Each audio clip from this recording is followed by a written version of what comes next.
FanZone, your reliable, authentic supplier, has just gotten better. You can now visit our website www.fanzonett.com for your authentic wear and collectibles. The only place where you can use both your Visa debit and credit cards. Visit our website fanzonett.com to make your purchase today. Take some time for yourself or spend some time with the family at Sandy Point Village Hotel. Enjoy our various studio and suite apartments, self-contained with their own kitchenettes and Wi-Fi. We also have our famous 100-foot swimming pool and our beachfront restaurant, The Steak and Lobster Grill. And our location in Crown Point puts us near the center of activity from the nylon pool to the local nightlife. Call us and make your reservations at 639-8533, 389-2378 or email us at sandypointvillagehotel@gmail.com. WESN.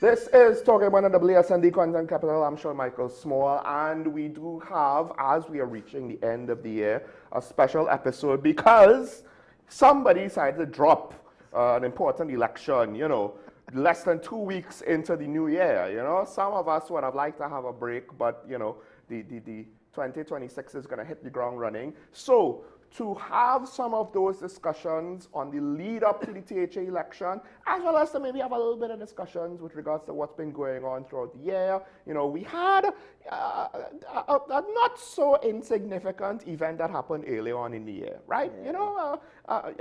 Maybe, you could argue maybe a little bit of a big election, right? Not that the THA election is important. It is, because it's the next barometer by which we could determine how our people are deciding their future. To have these conversations with me, of course, our very good political analyst friend, Dr. Shay Mohammed. Morning. And you got me on set. Yes. Straight from the airport, Yeah, it was an airport run. See, that's a good thing of having to come out early. 2025 is almost done. Yes. And 2026 is, I don't know if we could use the word promising. I mean, I have reasons to think that, but one of the first things I wanted to ask, and I told you I was going to ask this, right? Because with all the hullabaloo in the last month, it's been about the radar. And you were on the ground, and you've just literally come off the plane from Tobago, right? So you've literally just flown past the radar. What have you heard from the locals in Tobago about this thing? Because I feel as though it has become a national incident and an international incident. Meanwhile, what are the people saying? I think there's a certain number of persons who, if you put a mic in front of their face and you ask them what they think, they'll say, well, we really don't want it here because of what they perceive could be a repercussion. But nobody ever bombs a nation or threatens a nation because a country has decided to put up a radar for its whatever purpose. Right? I think the regular citizen in Tobago doesn't even know exactly what the radar is doing. The radar is not threatening anybody. The radar is not in anybody's way. The radar has not, done anything to affect the lives and livelihoods of Tobagonians on a daily basis. As far as I'm aware, people are going about their lives as usual. What I do know that they're trying to do is create a narrative that the possibility or probability of war is directly linked to the low number of tourists that are landing on the island, because the winter season hasn't kick-started as they expected it with a bang. But I mean, we're still early in the winter season. It goes until April.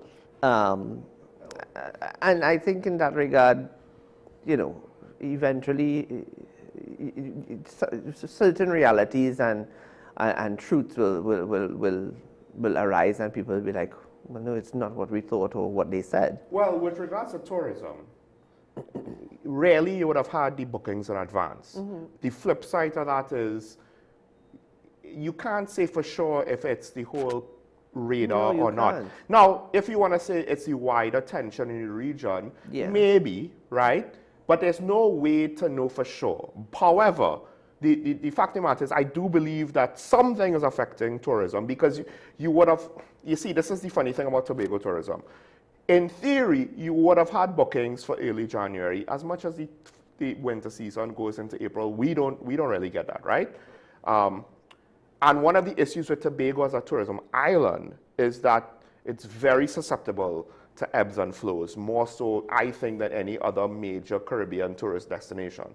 We don't have a tourism product to say, we know consistently, this is how much marketing we do, so this is how much. No, we kind of rely on word of mouth and people's impressions, and there have been some years, well, first of all, foreign tourism compared to the 80s has declined considerably, Yeah. right? So one of the things you have to ask is this because of the economy, the global economy? Is this because of the US-Venezuelan tensions? Or is this because our tourism product is reducing?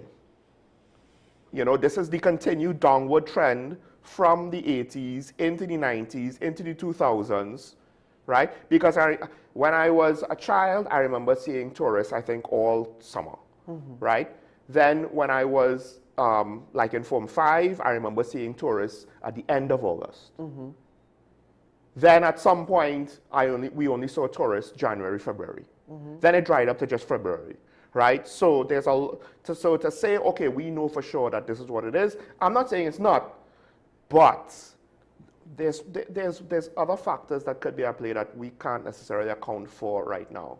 But yeah, I'm pretty sure the radar wasn't it, in part because they would have made the bookings in advance. Before and the radar, right, before the radar. Yeah. No, listen, I don't think that the radar is going to have an impact. I think they're trying. I mean, those that are opposite obviously are going to try. Right. And they've tried.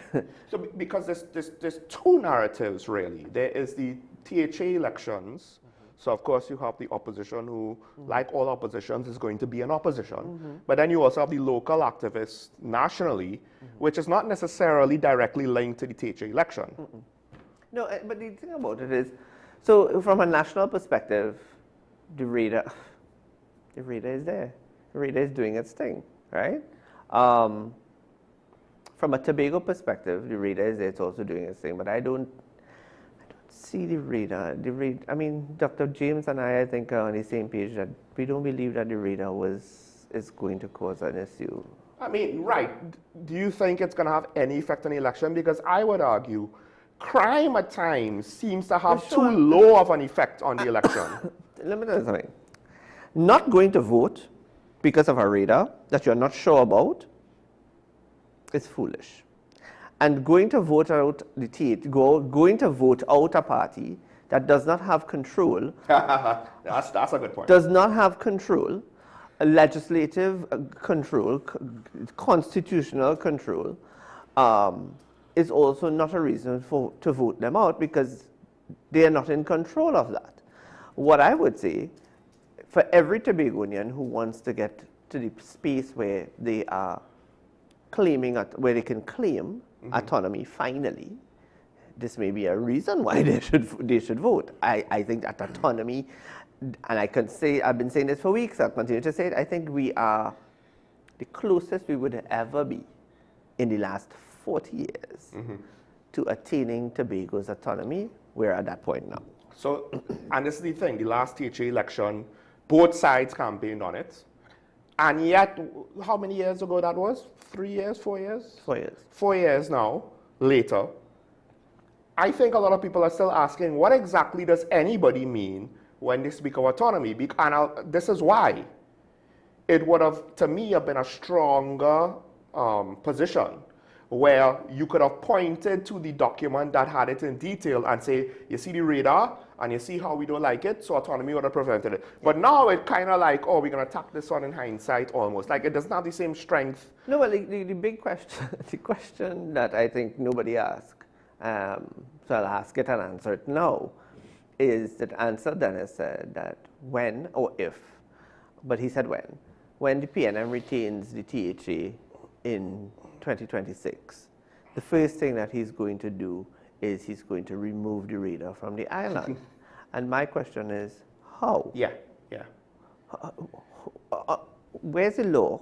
No. What under which remit of the law? Not just that. His own former political leader set the precedent that the airport is under central government. Yeah. Right? The Tobago Council of the PNM allowed the central government PNM to control the airport project. So there's no precedent to say he has authority over that site. He does, no, but not only the site, but the radar falls under national security. Well, that's true, yes. So I would like, and all Tobagonians should be asking the question, but how are you going to, you can't pick up the radar and move it yourself. You can't demand of the United States that they would move it because you're persona non grata in their book. I find it kind of strange because usually you would have to think through an election promise to see where the holes are.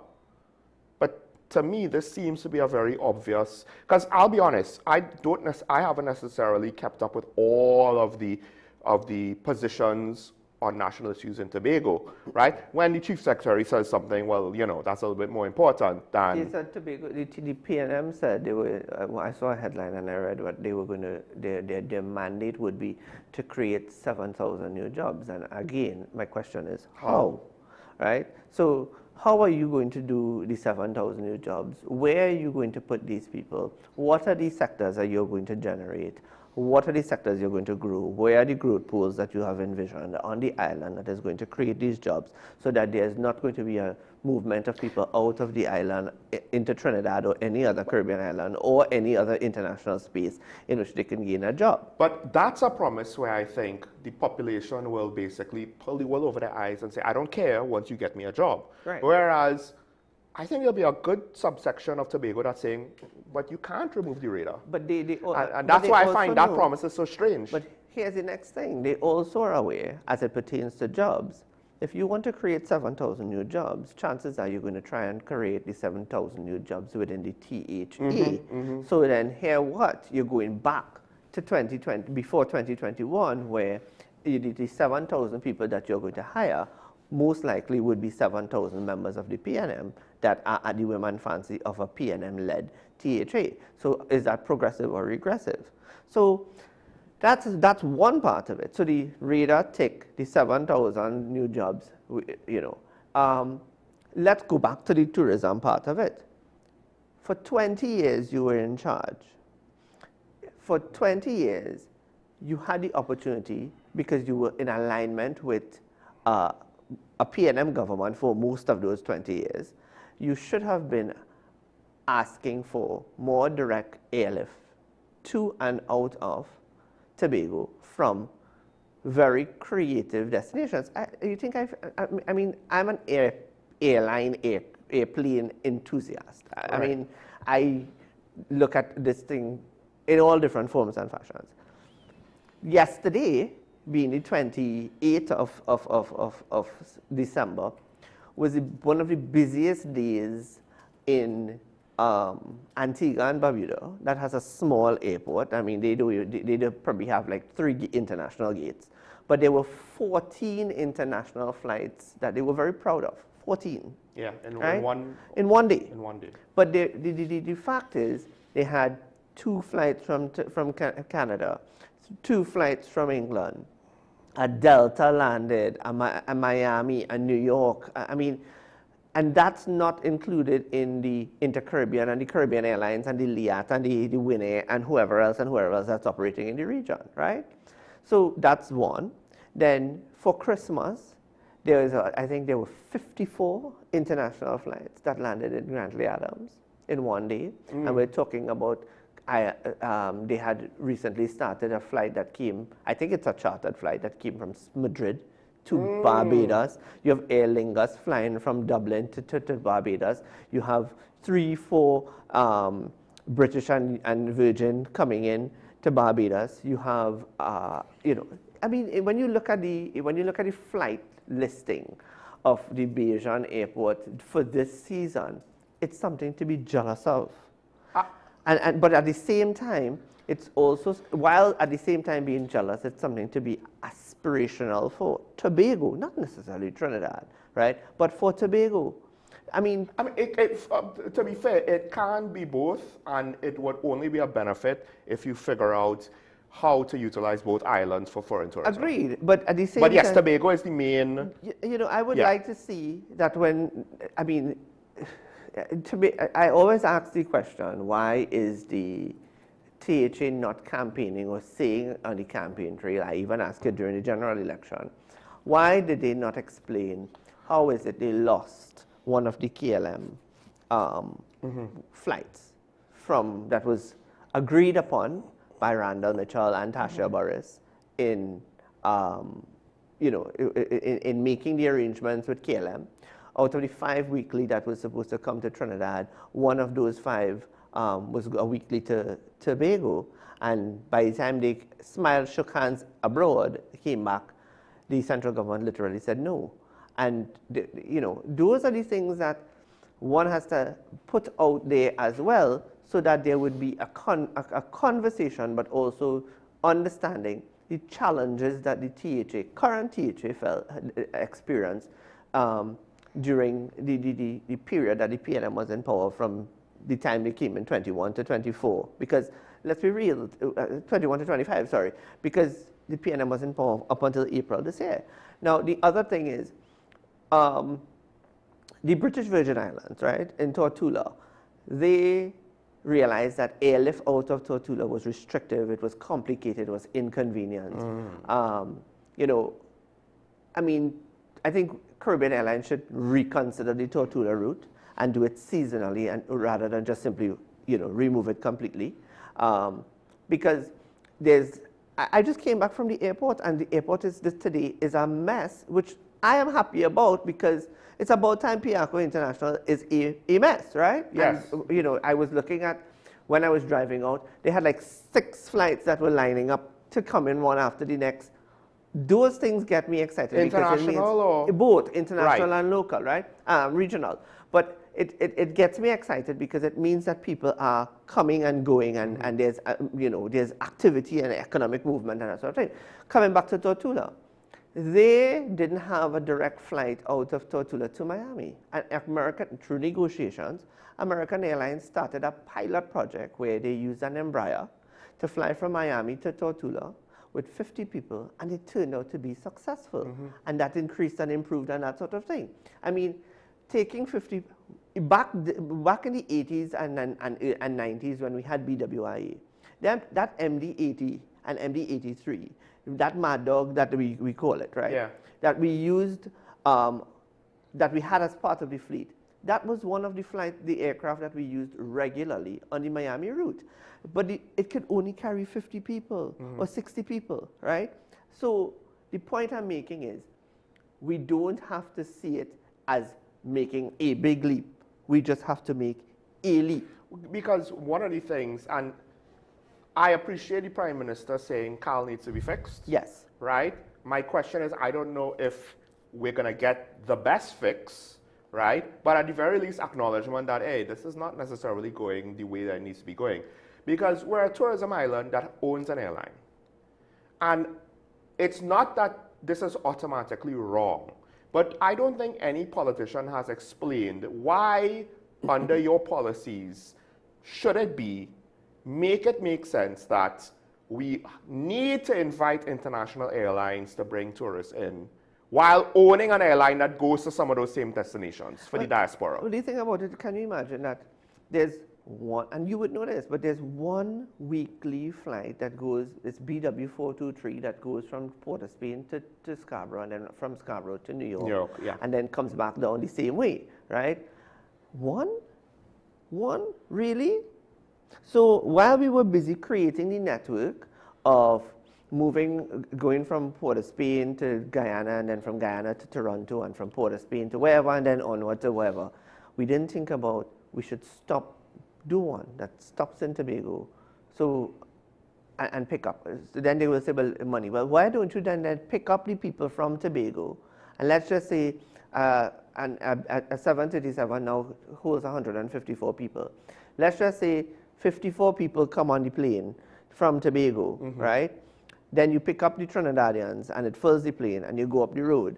And so you still have a direct linkage rather than having people to come to Trinidad, disembark into to go into Tobago, disembark in Trinidad, to sit down in So domestic. why the point of origin isn't Tobago, right? Or is in between at least. The problem is they don't have any proper hangar facilities to overnight planes. And the airport is literally right next to the runway.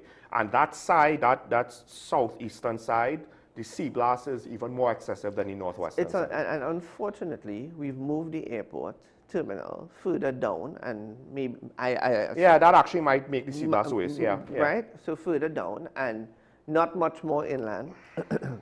But here's the funny thing. You've seen it, I've seen it, many people have seen it. It's a massive building. Yeah, I did that. Don't get me started. Me too, right? But massive building.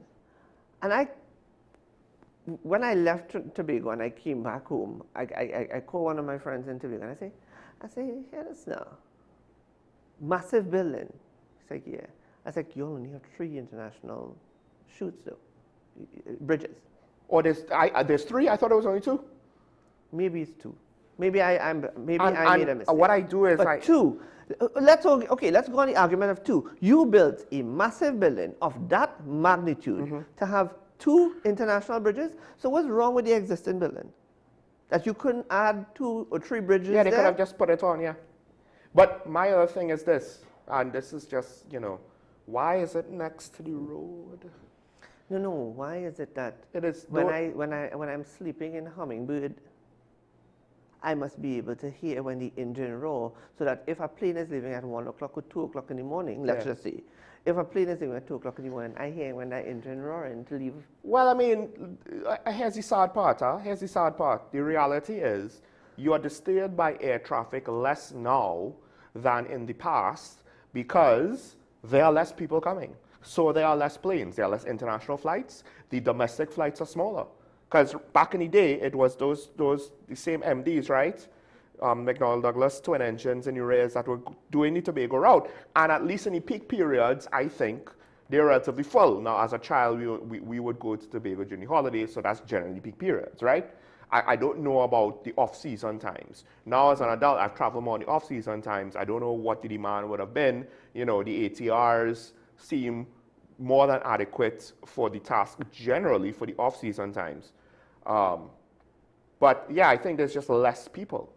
So there's less flights, smaller planes in some cases, the domestic routes. So you just have, there are times when I'm right there next to the runway and I did a plane land today? I can't even tell you. I agree with you. I mean, I sat in October, I was sitting on the tarmac waiting on the KLM to come back from Amsterdam to Port of Spain. So we were on the tarmac in St. Martin for about an hour. And in that short hour that I was there, I looked to my left, that was empty. Within 15 minutes, there were 3 aircraft. And I look across on the other side, and there was 3 more aircraft. And by the time we were getting ready to leave to come to Trinidad, we had to wait because others were coming in. So it comes down to this again. We are saying all of this coming down to the point that why I believe that we're one step closer, much closer to autonomy. And gaining autonomy is not just the be-all and end-all. Gaining the autonomy, when you gain the autonomy, before you gain the autonomy, you need to have a plan, maybe a manifesto plan, one that's manifesto-esque, that gives you a 5-year growth or 5-year vision, that puts you in a positions you in a way where you can have short, medium, and long-term achievements in that first 5 years of autonomy. Whether it means your direction towards economic independence or interdependence, right, rather than dependence. So that's one. You have created, by then, mastered the art of creating a tourism product that you can sustain throughout the year, because I don't understand why it is condo must only come for this short period. It should be able to come. I mean, look at Barbados. People not going to Barbados only one time a year. Yeah, but Barbados spends 100 million US in marketing a year. Right. And we don't. We spend nothing in marketing. And therefore, that somehow, when I'm lecturing in my MBA class in innovation and entrepreneurship, right?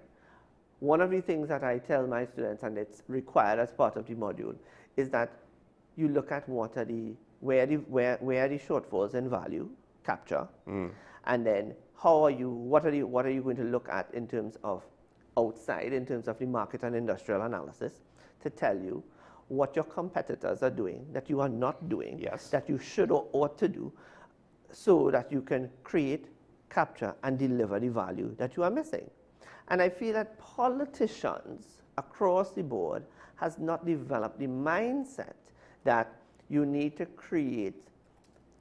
So, I mean, it's wonderful that so many people have gone on to do their MBA, but the MBA is also a tool that you should be practicing.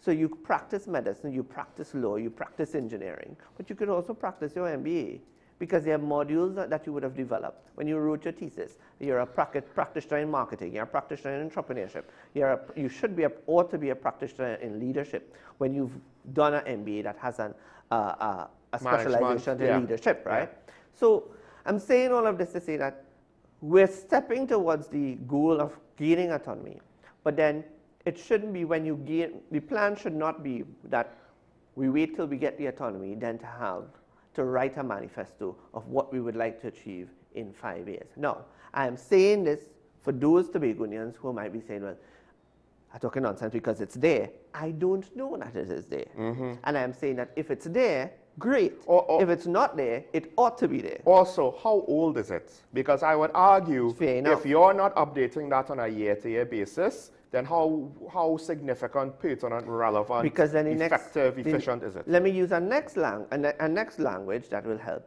Because then how are you going to sustain your competitive advantage if you are not updating it, because then you're 5 years behind? Not just that, but I think part of it comes in the decision making and the motivations behind certain decisions and understanding how business works. And we're talking some basic things. So what you say, what is everybody else doing that we're not doing? Because first of all, that's one of the things I don't understand. It's very easy to copy someone else's homework, and we can't even do that. Because the previous administration's last budget was to spend $400 million to renovate the Trinidad Hilton. Here's my issue with that. I always made the case that Magdalena is a white elephant. The sea blast makes the maintenance too high. It's a waste of time. It should have never been built. And one of the callers said, no, it's not a waste of time. It can work. And I came to the realization, I can't remember if he led me there directly or I indirectly came to it on my own. The issue with Magdalena is not that the maintenance costs are too high. It's that it doesn't make enough revenue to cover the maintenance costs. The issue with government-owned hotels is not that they can't pay for their own renovations. It's that they don't make enough revenue to pay for their own renovations themselves. So if you spend the money... Government should not be in the business of owning hotels. But regardless, the government should be in regards to who is going to lead the tourism industry, whether the government owns hotels or not, right? I believe it's the nation of Barbados that has a marketing budget for their sector. And if the government invested the 400 million TT into marketing as opposed to renovations, Hilton itself might have been in a better financial position. It could have afforded to pay for its own renovations once you have enough customers coming to you, demanding the product. Because the thing about it is, for multiple reasons, there are more advantages that TNT has as a destination, right? That are just underutilized and undersold. In part, we don't market the island, so we don't sell it at all. Well, one of the things that so every year I go to a leadership, I'm a member of the ILA, the International Leadership Association. We have our global conference. And one of the things that a eureka moment I had there in discussing and having conversations was like, how do I then it's always, for me, when I go outside, it's always about Trinidad and Tobago. And it's simple. One of the things that we're not doing and we ought to do is that Trinidad, Port of Spain, should be known as well as a conference hub. It should be so we should be pushing Port of Spain under the brand of conference tourism, so that Hilton and Hyatt and Marriott and everybody else should be consistently year-round booked for conferences, because it's an ideal destination because we're outside of the hurricane belt. It's an ideal destination because of the distance of the hotels to our tourism product in Trinidad. It's an ideal because it also could bill us as a financial center, which is a vision that we're still yet to see. So, you know, and somebody's going to say to me, well, you know, you're talking nonsense because there's always a conference. Really? Is there? Here's the problem. We don't know how to promote. So we could build a thing. We built Hyatt. Do we know how to promote Hyatt? How to structure an industry around entities and assets like Hyatt, like the airport? We could build things. We know how to take oil out of the ground, take gas out of the ground, and build things. We don't know how to promote. We don't know how to further develop past the initial stage. We don't know how to maintain. So that's one of the things where, and we're not talking, oh, we need some real pie in the sky thing because we're Holland and we're all under the sea levels of challenges, right? We don't have hurricanes. We're not supposed to have the level of natural disasters that we do, but we flood out every other Tuesday, right? So because of that, these are supposed to be relatively easy, and you know, you could look to someone else, how did they do it? All right, let's just copy their homework, right? Adjust some things. We don't have to, you know, it's not all gonna fit for us, but it shouldn't be that hard. But for whatever reason, we make such basic choices that are more often than not are inappropriate. I remember one time, because tourism, particularly Tobago tourism, has this if you build it, they will come mentality. It's like, you're not going to promote it. This is not the Field of Dreams, you know. There's no special long deceased baseball players that's going to come and draw a crowd, right? Long deceased Trinbagonian giants of world are just going to come, and then we're going to get a crowd of dead people from the 1950s spending their non-existent money in the hotels. You need to promote these things, right? Because they even said, oh, let's have a flight to Brazil. It's like, why? Why are we going to have a market in Brazil for our shopping and nightlife in Tobago? It's like, it's Brazil. They're a big country with a big economy. They have their own nightlife. They have their own nightlife and their own identity. The next part of it is that, so again, being the enthusiast, because of the restrictions that President Trump has put with regard to the airspace in Venezuela, there are more aircraft using our airspace now to fly around the area, north and south, right? Yeah. So there are more aircraft. In the night, if you look up, if you listen, pay attention. It's not all American military aircraft. No. So you have major airlines that are traversing from Argentina to New York, from Sao Paulo to Chicago. All of these large aircraft, they're flying through our airspace. And if I'm not mistaken, we get paid. Right. For that use, yes, right? Yes. So we get paid for every aircraft that flies through our airspace, a certain sum, and it's not a little bit of money. So we should have more people moving through our airspace. But on top of getting the money from the airspace, use of the airspace to fly through, and most flights, they either go very late at night or very early in the morning, right? Right, yeah. So if you look now, the airspace is not as busy because planes have gone and come, right? Yeah. But very, very importantly, Jet from Dominican Republic, they have a Punta Cana to Buenos Aires flight. And within the last couple of days, those of us who are plane enthusiasts, and I'm on a group of plane enthusiasts, we've noticed that Jet in particular is making a stop, a brief stop in Piarco. For what? Jet fuel. Yes. Because they can't, a 737 can't make it all the way from Punta Cana to Buenos Aires, right? So they're making a stop in Port of Spain, and they're refueling, and they're going back down the road. That's revenue. In fact, one of our advantages always was that when you would have flights from Europe to St. Lucia or other Caribbean islands, They come here to they refuel. come here, they go to Tobago to refuel. Most of the people offload on the other island. Yeah. Very few actually come all the way here. Yeah. They come here for the fuel. So we have an advantage of the leg already exists. And we still can't, we don't even need to attract some of these flights. Some of these flights pre-exist and we can't attract the customers. Yeah. And so the thing about it is we have to start thinking outside the box. Governance is about being able to think way ahead. It's about being able to look around you, see what is happening, and get competitive, and be more competitive, or attain some level of competitiveness. Well, I have a direct question to that, because the whole situation with US, Venezuela, Trump's positions, policy positions, you look at Europe, what they're saying about certain international relationships, lines seemingly are being drawn in the sand, not just by the Americans, across the board, everybody is like shoring up their partnerships and alliances.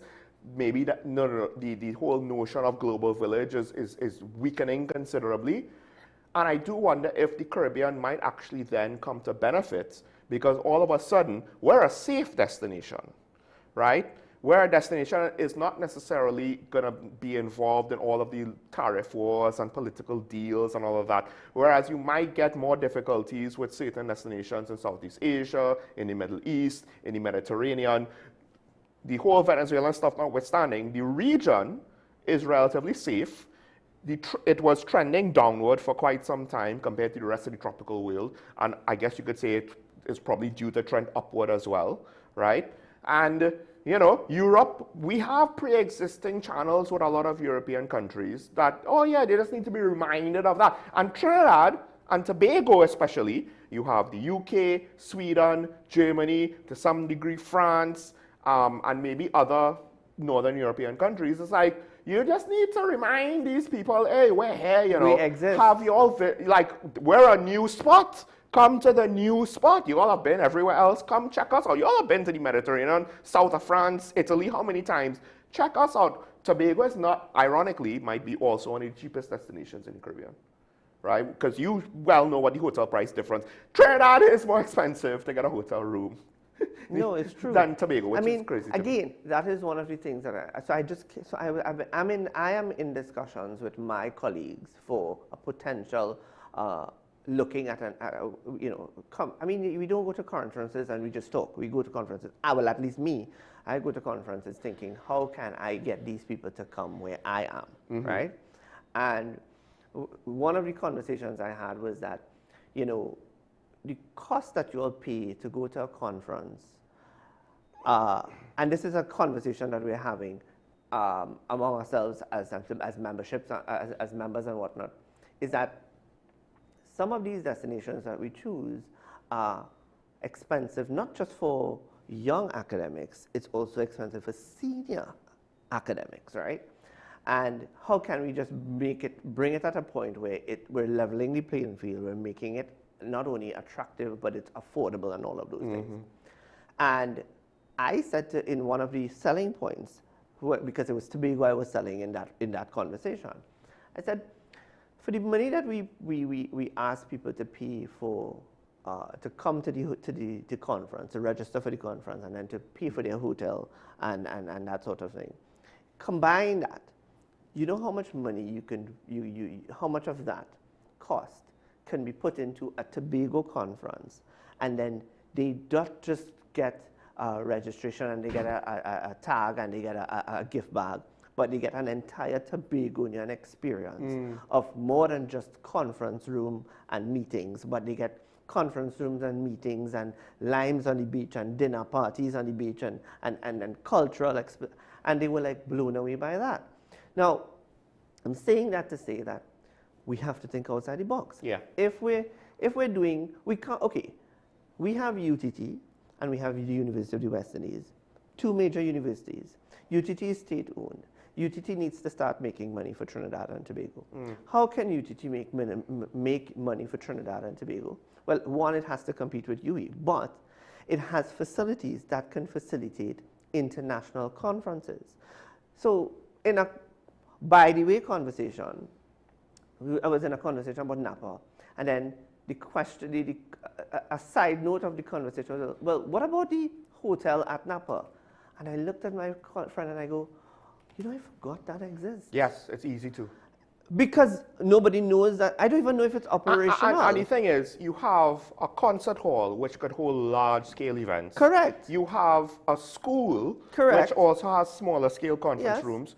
And then you have a hotel at the back. Yes. The facilities are that big. It is right across the road from the Queen's Park Savannah Yes. for people to get that cultural indulgence in terms of food. So again, And it's an easy place to secure. It's central to the city. everything, I mean movement and all of that, right?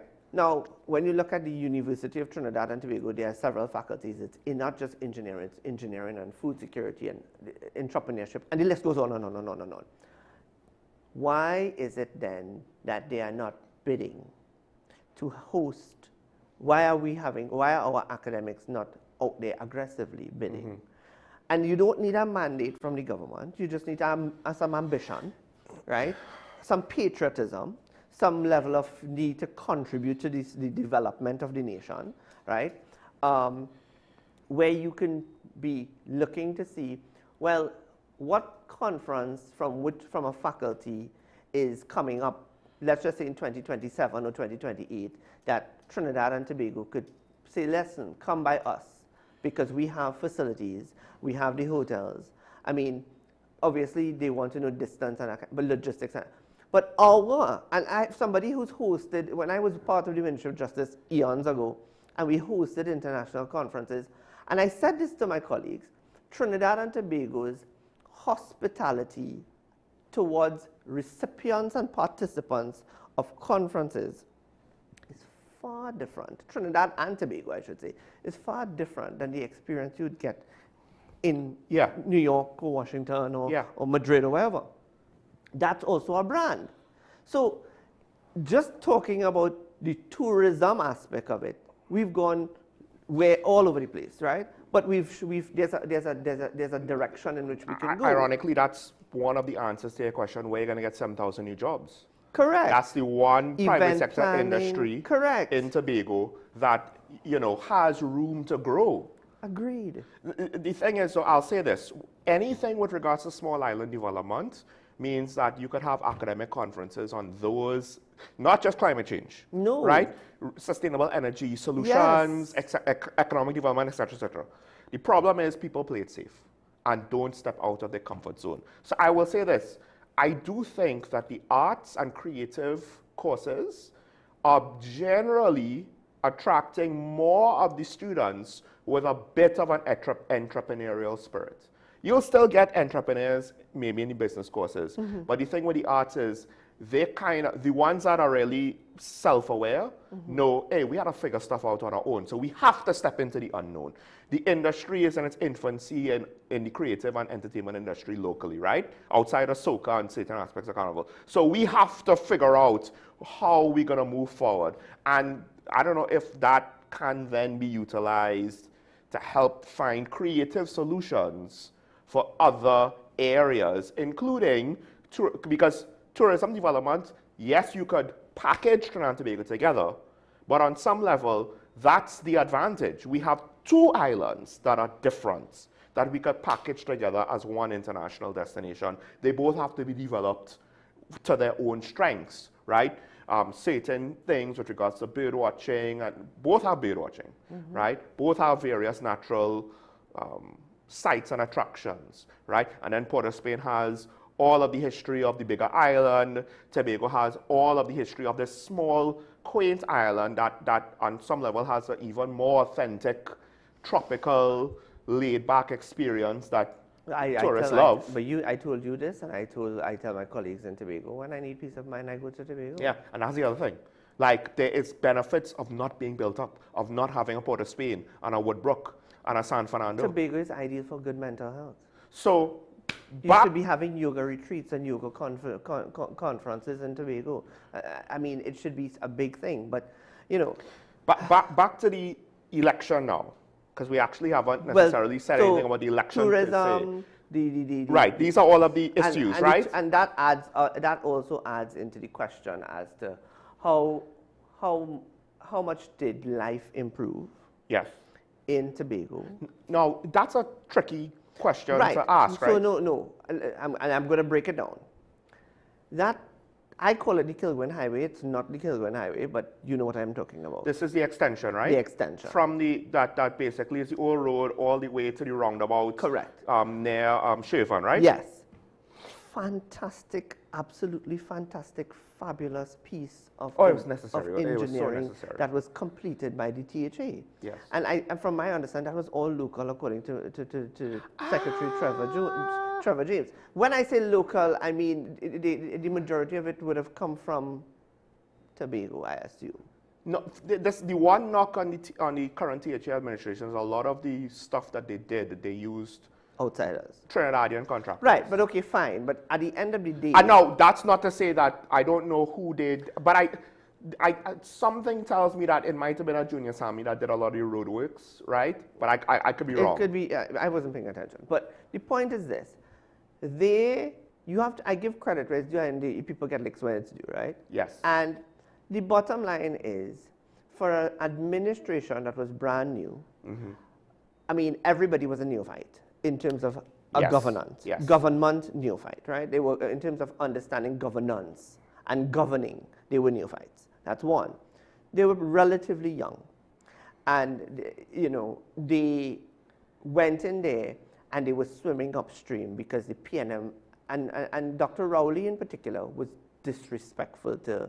blatantly disrespectful to the Chief Secretary, whether it was because of his age, whether it was, whatever it was, whether it was his approach, whatever he thought it was, that he didn't find was up to his par or standard. And I'm so sorry, Trinidad and Tobago, I have very little regard and respect for Dr. Keith Rowley after a man spending 10 years in office and, you know, where we are, where we ought not to be as a nation. But putting that aside, they swam upstream and they achieved certain things. Tobago, I have never been to Tobago and see it stink, first thing. I've never been to Tobago and see it overgrown. I've never been to Tobago. I mean, there was a point in time when the roads were getting bad. The last time I went, the roads are better. Then this Kilgren extension. I've never gone to Tobago and felt unsafe in any of the spots that I chill out in, right? And I'm very specific as to where I go. So the fact of the matter is that they did a lot with little from an infrastructural tourism environment sort of thing. What I think, and this is something I told the media yesterday, until Tobago gets autonomy, the Fair Trading Commission, which the Minister of Trade speaks a lot about and Minister Swarat Singh speaks a lot about, has a lot of work to do. And that work should have started 6 months ago, and there should have been an idea of where we are with regard to the Fair Trading Commission. And as it pertains to fairness between wholesaler, retailer, and consumer. And that price gouging in Trinidad and Tobago is a runaway train. And I understand that retailers and wholesalers need to make a profit, but they shouldn't make there's no need to make a profit where the profit is literally digging out people's eye. I should not be able to say that this sweater that I am wearing, I paid $11.99 US for it, and then I come to Trinidad and the same thing with the same brand is $400. That's madness, right? Yeah. So when it comes to price regulation, there should be a formula. I would seek and when it comes to the economics of the formulas, I will yield to my colleague Dr. Indira Sajawan on that one, right? But and she may agree that there has to be a formula of fairness that pertains not only to Trinidad and citizens, but also to Tobago, taking into consideration that there's a cost involved in importing and then the increases in customs now, and then shipping over to Tobago. You see, because you have to ship over to Tobago, right. I might agree more for Tobago than in general. I prefer figuring out an infrastructure to encourage and allow market forces to self-correct. Correct. Because you get to a more natural and easier balance point that way. The trick is, of course, is you have to, it's not that you're forcing the result, you're forcing out all of the negative influences that are also going to hamper a proper result, right? So it's a tricky thing, but because on one hand, there's the whole basic economic theory of, well, if they're willing to pay, you know, like if you... But you see, willing to pay also is not that they're willing to pay, it's that they're forced because there's no other, what else are they going to do? Right, and I think that's the key point. It's like if it's a monopoly situation, right, and you don't really have a choice, I need a shirt. I have to go to the mall. I have to buy a shirt, right? If all of the shirts are of the same price and the pricing is ridiculous, and you know, do we have supply chain issues? Do we have foreign exchange issues? Hint, hint.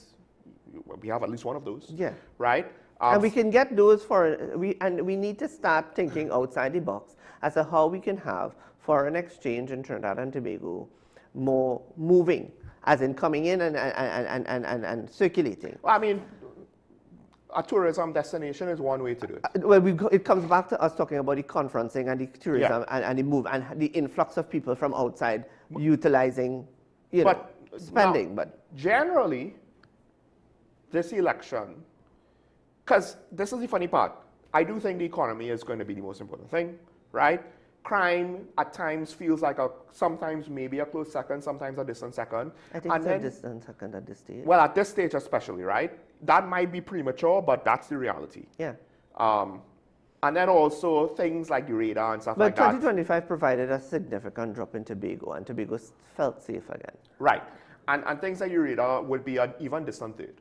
Not that whether you think it's important or not, it's literally whatever you think is important, the economy and having jobs and not paying your taxes out of your eyes, that trumps everything in TNT politics, it seems, more often than not, right?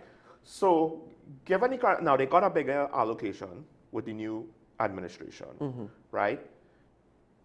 It's safe to say the expectation is that the TPP wins again. The real question is by how much? That's a tricky thing. There are, and I'm not ready to put it out there yet, but I have a worst case scenario number, and I have a best case scenario number. And the worst case scenario and best case scenario has also, worst case is aligned to what the lowest voter turnout looks like. Right. The best case scenario is what the highest possible voter turnout looks like. And then whatever, the one figure that the one ratio I'm looking at in the middle is dependent on if it stays relatively the same to the 2025. The last election was a high voter turnout. Well, right? no, it wasn't. Really? No, but what we see, that's the thing. The last voter THA election in 2021, I think it was 57%. It was 29,000, just short of 30,000 persons voted out of the 51, right? Yeah, about half. Yeah. So 50,000. So let's say it was 29,000 plus some change. So I'm going to round it off at 30,000. So 30,000 persons voted in 2021, and the PDP/now TPP won 14-1. In the general election of 2025, there was a drop in voters by 2,352 votes. The 2,352 votes, when you look at where it's spread out across the island, but it's heavier on the western end of the island. That drop of 2,352 votes is very critical now, because in this election that comes in a couple days, there must either be a sustaining of that 26,000 persons that voted, or an increase of that 26,000 to either a 28 to a 27 or something. If it drops below the 25,000, which I think is highly kind of likely, unlikely, then we have a neck-and-neck race. Right. That's a dangerous. You expect the drop this time to come from the east then, I would have. No, neck and neck because the various seats would be up for grabs. Yeah. I mean, because the thing is, But that neck and neck, again, I'm not saying the outcome is going to be neck and neck. Do you remember if the THA numbers increased from the tie Yes. to the 14-1 result, right? So the number, and this is where I think, you know, a drop might happen if the tie, I think, and where that the situation was probably encouraged more voters than the one before. So now that things are stable, it might make people be complacent. Tobago has to take into consideration that, one, you've just gotten into government from the TPP has just gotten into government at the central government level in terms of the members of the two members of parliament are sitting on the government side. They're not sitting on the opposition side, and they're not sitting far away, right? They're sitting on the government side. I'll say this, it's a very small thing, but how that is handled could be a very important precedent for multi-party relationships moving forward, right? Agreed. It's just that I don't know if we'll ever see any headway in central government inter-party relations. I don't think so either. But so there's that. On top of that, Tobagonians have to take into consideration that for the years when there was more money, for the years in which they were under the PNM central government, they got less. And that was because for the years 21, 22, 23. Was there more money then? 24. Well, I would like to know for the last 10 years where the money that we were making gone. I mean, because the budgets more or less seem around the same size. Right, but we seem to somehow be catching our royal nenen to make money right now and to find the money that we need to do developmental projects and to sustain the budget, right? So, I mean, so what Tobagonians need to take into consideration is that if they've only won the TPP has only won their first general election in 2025. The UNC has won its first general election in 10 years in 2025. The TPP, the THA received a significant sum of money for both developmental and recurring. So finally, the TPP as an administration, or the THA, I should say, as an administration, can do some developmental work, right? Which then trickles down to the society. What do they think? Are they prepared to switch from a TPP-led administration to a PNM-led administration? Right now, yeah. Right now. Yeah. And if the answer to that question is, which I assume is no, based on what I'm hearing, seeing, trending, then... Because there doesn't seem to be a straightforward practical if benefit. they don't go out and vote, however, because elections has consequences. If you don't go out and vote as overwhelmingly as you did in 2021 to ensure that Ansel Dennis and company stayed out of the THA, then what you've done really and truly is more or less open the door to add more members of the opposition in the assembly.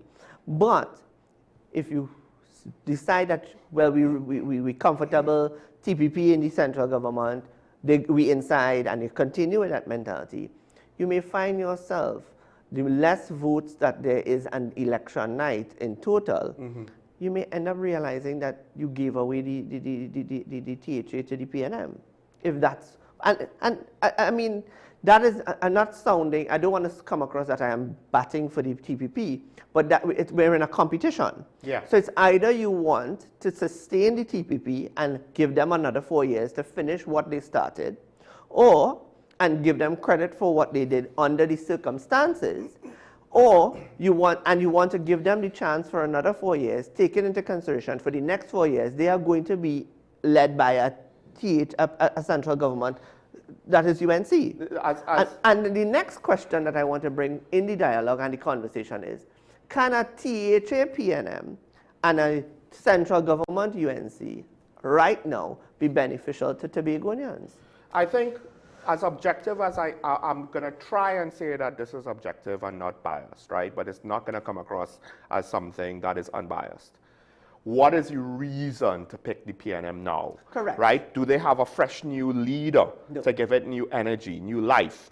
Does the party have a new direction, a new mandate, a new ideology to give it new life? Until Dennis technically lost his seat in the last THA election. Now, granted, there was a lot of behind-the-scenes issues as well with regards to the leadership of the party then, right? And Tracy Davidson Celestine worked out to be not a great choice as leader. I will say, though, she did handle her defeat pretty well. I'll give her that, right? But she deserved her defeat. Well, this is the thing, right? I'm not sure if she even had the support of the central PNM party executive structure, right? So to what extent is the PNM saying we are a great alternative now when on a practical level, it's not as though the TPP has been there for 15 years and we kind of fed up with them and they have their relationship with central government has broken down. This is potentially their second term. They're political neophytes, so you don't even have the baggage where with Kamala, with Rowley, with whoever, you could say, oh, with Imbe, hey, I kind of know who he is. We don't need the last 10 years to know who he is. I know who he is before. For better or worse, there's political baggage with a lot of the people, but with the TPP, you don't have that. Correct. So now there is some justification to say, well, 4 more years, the ship didn't sink. So it's not as though we could say the results are bad, get them out. I don't care if it's unfair. The ship didn't sink. We could afford 4 more years because at the very least, they gave us what we got from the last guy. They more or less gave us at minimum, if not better than, it was at least as good as the last crop. So what's the issue of keeping them on? There's no practical reason why. It doesn't make sense because then you're going to get a PNM administration that's going to now be directly opposed to central government, right? But whereas before it was the case of Tobagonians fed up with the status quo, well, the status quo isn't old enough to really, I think, have that same level of frustration. You're talking, it took them 20 years to move on. 20 years to move on. So the thing is, though, we have a comment. I want to go to this comment because it does kind of show where. So look at this comment here. The issue for the THA election is not the radar, but the lack of consultation. Why did they not put it in Carlson Field or some other place in Trinidad? And here's my issue with this. Ironically, I think there's an unreasonable level of influence that these things, this overall situation has locally. In part because how it's framed, right? It's like, listen, if the radar is bad in Tobago, why is it good in Trinidad? Why were there no consultations? Because if it was in Castle Field, why would they need, Castle Field would have had the same, right for consultations as Tobago. Tobago is still part nationally of the same country. But then also I think there's a lot of social media stuff that just is so sensationalized. The thing about it. And I don't know to what extent you will have a small subset of voters, which if the voter turnout is low, then this small subset might be far more impactful than it should be, because I don't expect this to be large. But there'll be people who watch, whether it is some regional commentator or international commentator, or they have the radar. So America will be attacking Venezuela from Tobago, and then Venezuela will retaliate and they will be hitting this radar with everything they have. And all kind of pie in the sky things that they can't even describe exactly why this could happen. The radar in Tobago is not the only radar in Trinidad and Tobago, right? Mm-hmm. There's a radar on the top of San Fernando Hill. Right. There's a radar in Togo. There's a radar on the northwestern peninsula. Right. Right? All working. Right? Those radars were commissioned by Kamala Persad-Bissessar from the Israeli government. There was no need to consult on that. Right. Radars are for national security purposes. And radars, what people are not understanding is that Trinidad and Tobago, because of where we're located, hold a certain level of responsibility. Yes. Well, not a certain, a great level of responsibility for a large area that also covers Caribbean space, right? We have to take into consideration that the Prime Minister does not have to consult with anybody when it comes to national security matters. And she's not obliged to disclose certain matters, certain information, because we as citizens, some things are good for us and some things are not. And too much information could lead to us going down into a rabbit hole that we don't know how to get out of. That's why security intelligence. And if Ashraf was here, he would tell you about security intelligence, right? And if we were talking to Gary Griffith and Gavin here, they'd tell you about security intelligence. Now, you might look at me and go, what does Shane Mohammed know about security intelligence? I did international security at a political science level because it's all part of the political science framework. If it's one thing politicians need to understand, right? Is those level of security issues. So let's if the radar was not green and it was white, I don't think people would have complained. Okay, yeah. They would not have complained that much because the radars that are on the locations I gave you, I mentioned, they're not green, right? The point is this. We also have to take into consideration that Piarco International is going to be under a lot of scrutiny. But where Piarco International is located, it is in everybody's view as to what lands in Piarco and when it lands. Anybody could see, right? For the sake of respect for what is going on in the geopolitical world, some things need to be kept secret. And you would know, as I would know, a plane landing in Tobago, you would hear it, but you may not necessarily see it. Yes. And depending on the time of night that it comes in. Also, which side of the runway it lands on. Correct, right? Especially which side of the runway it comes on. But I'm not about to sell the country and teach people about strategy and all of that, or even go out of the box and talk about. The bottom line is this. Do I believe that the Chief Secretary should be a member of the National Security Council? Yes, of course. Why? Because of Tobago, and because he's, for all intents and purposes, Premier of Tobago. One thing Ashraf told me that I did not know. There is no permanent positions on the National Security Council. So I don't have an issue with him being included, but when there's certain issues where he doesn't have to be included. No, he doesn't. And why does that matter? Do you know what it's like trying to arrange high-level people's schedules and be conflicted? It's like, if we have to accommodate everybody, when you're trying to get the commissioner, the head of the defense force, the prime minister, the minister of homeland security, also the minister of defense, the attorney general, and now the head of the THA, it's like, if we can eliminate one seat, that just makes it more practical. Also, he's in Tobago. No, right? But let me ask now, you. If it's Tobago stuff, do you think the National Security Council of the United States of America involves every member of the cabinet? Of course not. No, yeah. Right? So we have to take into consideration, it's not a matter of whether it was in Carsonfield or why it could be in Carsonfield. It could be in Carsonfield, right? Nothing is wrong with putting it in Carsonfield. But the diameter. Tobago is north. Yeah. It's a little... Because they want to run in Grenada as well. So part of it is air surveillance, more north than south. And more east and as well. Right. So I mean... Also, where do we get the last two big cocaine busts in the country? In Tobago, if my memory serves correct. Right. So all of that is a reason. I told somebody this. I think I told you this. I think I told you this. What we are getting caught up in is a lot of sensationalization. Because for the first time, as far as I could remember, Trinidad and Tobago has suddenly become the center of the world's attention. Yes, I think you told me this. Yes. And we, let us be real, we are too excited to be at the center of the world's attention because everybody knows who we are and where we are. And if Reuters didn't know where Cedros was, they now know where it is.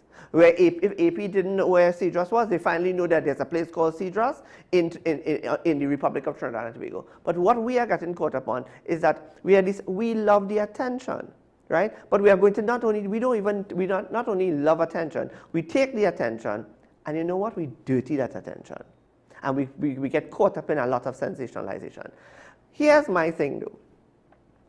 The government needs to get a proper framework, a proper effective human resource capacity and strategies to enact and to counterattack the nonsense that is being perpetuated out there. So more public relations, right? Oh, yeah. Because I'll say this. More effective. My issue with the government that carried over from the last administration is communications. First and foremost, forget policy decisions. How do you communicate the things that you're doing? And the thing with the radar, it's more complex. I'll say this, it was a mistake for the commissioner to say, hey, we got this mangrove marijuana because of the radar. It's like, don't say that. Don't say that because you can't even explain how it worked, because on the surface, it doesn't make sense. It's like, the radar is not going to see a mangrove, a boat in a mangrove behind the northern range. It's just not, right?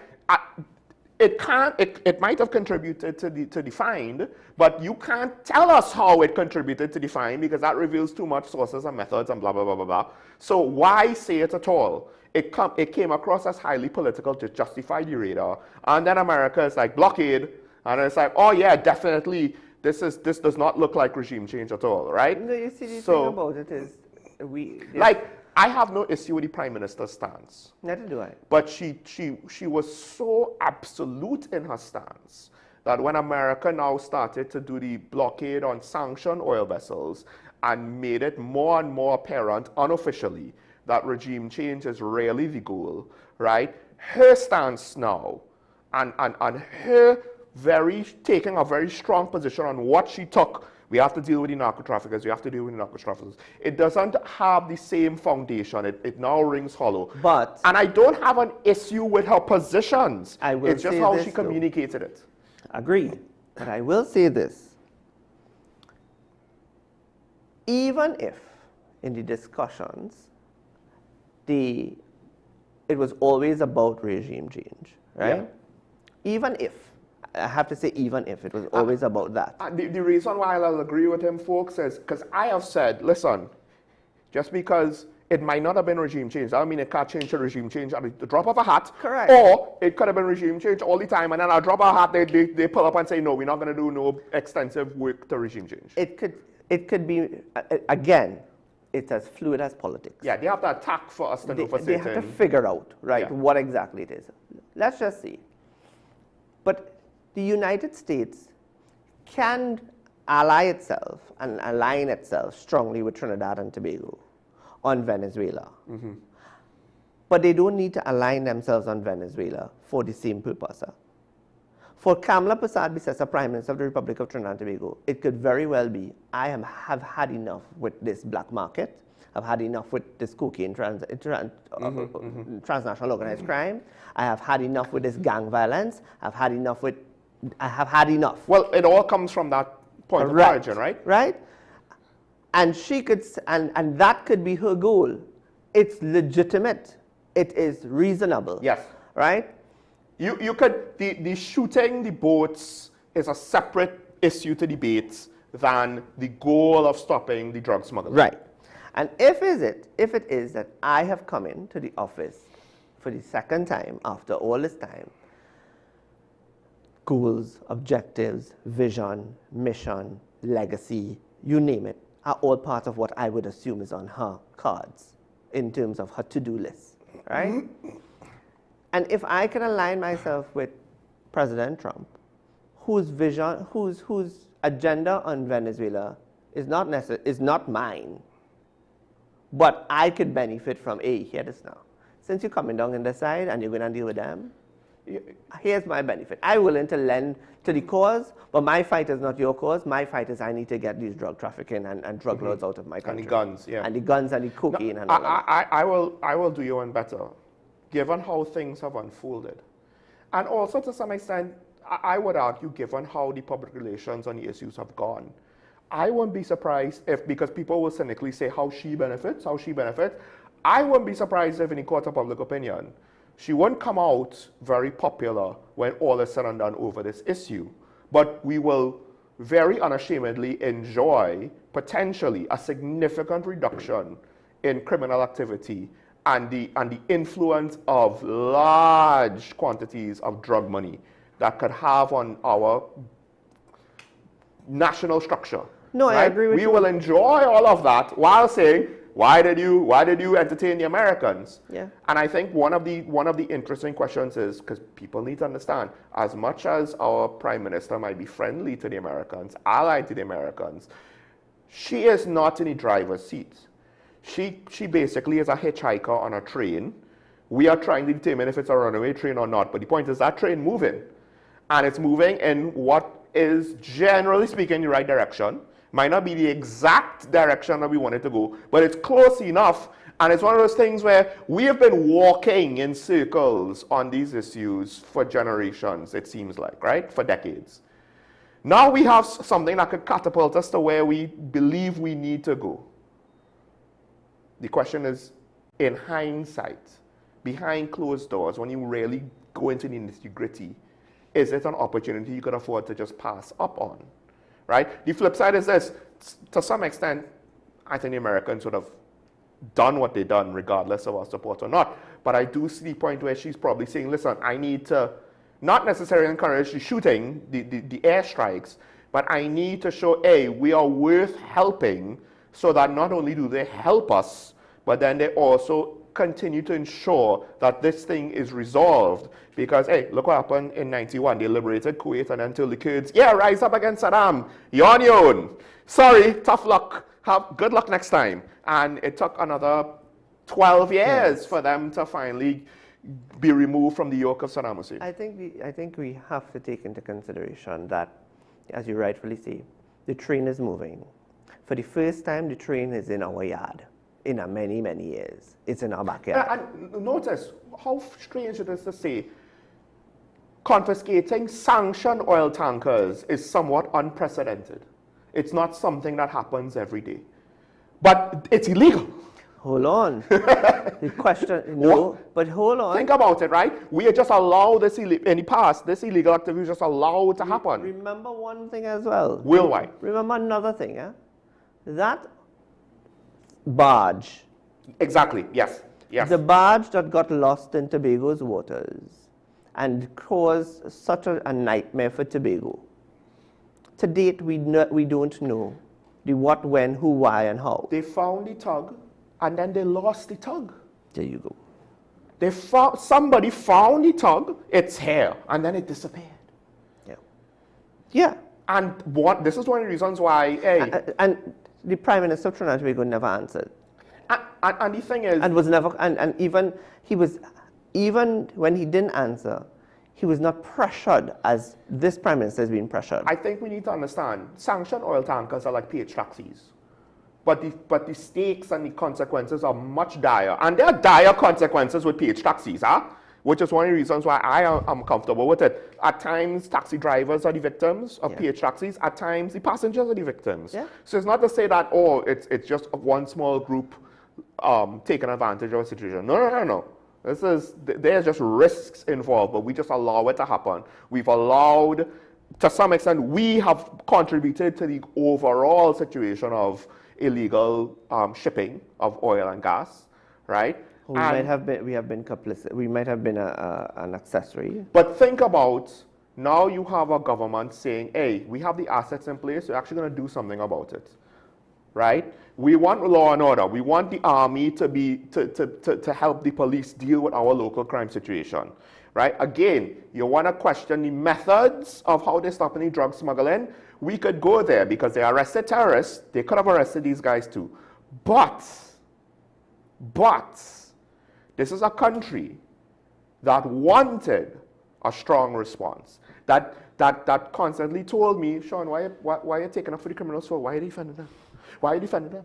Right? I mean, I think it's safe to say these aren't guys taking food to Venezuela, particularly since they have goods going out of Venezuela, right? And as far as I'm aware, pirogues have operated in our waters or whatever, but they have certain points that they're targeting. Hey, you have a set of stuff coming from a certain point in Venezuela, and it all looks suspicious, and we're going to hit you because month 4, you should have gotten the memo. Well, the thing about it as well, I don't think the Americans, I mean, the extent and the depth and the advancement of its technology and its surveillance and its monitoring, I mean, it's one of the strongest in the world. They wouldn't hit something if they weren't sure of what it was. The legality of it is the question. I think here's the thing, right? But even Justice Mohammed, I think he and all said it. I don't know what the legal situation is. We have to wait. it needs to be ventilated in a court. It needs to have someone to present the case it's wrong, someone to present the case it's not wrong, and see where the chips lie in a proper legal setting. Let's add more people to this. No, C. Prasad, it was You haven't Frank C. heard. Prasad, You High Court haven't Justice. heard a peep from Mexico come down against the United States. Oh, because for years, They battled it. no, not just that, for years, because people think, oh, this is sudden. For years, the rumors and the talk was to use military forces to deal with Mexican cartels, right? I think the issue is, however, and this is, I believe, Dr. Ellis from the U.S. Army War College might have been the person where I got this from. Well, America has pre-existing law enforcement relations with Mexico that are deep, right? They don't have that with Venezuela. Venezuela is a state in relative anarchy, right? That has a detrimental effect on all of its neighboring countries. In part, we get some of the worst part of it because the crime kind of trickles through us. I mean, think about it this way. What do we say? TNT is positioned to be the port of entry to the Western world and a transshipment route and whatever. Doesn't feel like it, right? Except somehow the criminals have been able to figure that out. But the private enterprise and national industry has not, right? And we need help to deal with it. Karen and I was calling for getting foreign aid for at least 2 years. When the murder rate started going out of control, it became even more apparent. It's transnational crime. It's not national crime. It's transnational. Right? So, but let's put up the next comment. So, and look, to be fair, I do appreciate that the public is not like all going down a certain rabbit hole. The radar is for the security of our country. Why are we wasting so much time discussing this topic? We have too much real problems in our country that needs public discussions. Now, to be fair, I do think that the economic issues, ironically, will become, for various reasons, more important the more we deal with crime, because ironically, we won't have criminal money being injected into the economy. Because at the end of the day, criminals have to eat. There's no black market for food, that they could just, that they're fully divested from the economy of Toronto. One of the things, and I agree with the comment about there are also other matters in the country that needs to be discussed. And I mean, it also comes down to economics and how much money is available, what is available to us to be used for certain projects. I want to shortcut us to what we were talking about off air, though. Go ahead. Yeah, we should legalize marijuana and tax the hell out of it. Well, I have no, taxing marijuana to me is even more justifiable than taxing alcohol. Why are we burning down marijuana fields when we can create the e-tech parks that are available, the industrial parks that are available? One of it should be turned into, and again, we can adopt the model from Jamaica, who is successful in it. And then that is then going to drop the demand. I think St. Vincent also. I don't even know about St. Vincent, but I know Jamaica for sure. No, I believe it's legal there, and they grow it there, and President Trump they promote it for the tourism. Is starting to think about, he might as well just, legalize it as well in the United States. The thing is, to me. No, I'm not saying that we should legalize it in Trinidad, without regulation. With regulation. I'm not saying those things, because right? At the very least, it's as dangerous as alcohol. Because they're going to say, well, look, Sheikh Mohammed, once again, no. I'm saying that there's a revenue that can be gotten from manufacturing. If you could buy puncheon, right? You should, and we in theory regulate puncheon. We should be able to regulate weed. I'm just saying, you can't tell me puncheon is a safe drink. Dr. Fuad Khan is going to agree with you 100% on the legalization and regularization. If you say weed is worse than shandy, weed is worse than beer, weed is worse than 20% rum or whatever, but puncheon, folks. We have a lot of high percentage alcohol. But you can take marijuana in Trinidad and Tobago and also to use it into a research, result-oriented medicine for cancer. Let's take a pause there. We have a Remoney line caller. Good morning. You're on the air. Sean Michaels, well, good morning. Morning. Season greetings to you and your guests. Same to you. Now, I want to ask this question, right? Mm-hmm. Because I need a definition for autonomy. I have plenty of family in Tobago. I know they go vex with me for saying this, but I'm saying it nonetheless. If you're living in a house, you must be able to turn your own key to say, well, you're the man of the house. Yeah. And from the last figures that we got, where they said Tobago's expenditure for the year is 4 billion, but the income is 1. What is this autonomy about? Because you can't tell me you want your own way to spend taxpayers' money as you see fit. If it's so, well, then you should be raising your own funds. And then I heard Watson, you put an argument too about Tobago has gas. With all the fallout we have, like with Nutrien not being sure of already supply, and the trains in Atlantic LNG not at full capacity, how come nobody has started to look for this gas yet? That is on one hand. On the second hand, Dr. Mohammed, the radar is having an influence on tourism because persons in the outside world not sure what Donald Trump will do when he will do it. And with that radar there, we are aiding and abating him. So we may not be directly involved to say that we are having boats on the sea engaging in some kind of blockade, but we are not uninvolved. We are aiding Donald Trump's position, and you or I will not have a holiday in a place like Somalia, or in a place like Libya or South Sudan, where it's civil war and catastrophe. We wouldn't go eating either. So you cannot fault people to say, well, okay, they change the destination from Tobago. And personally, I find I'm not seeing no plans on the development of this country. I'm not seeing none. Because we have land, we have labor.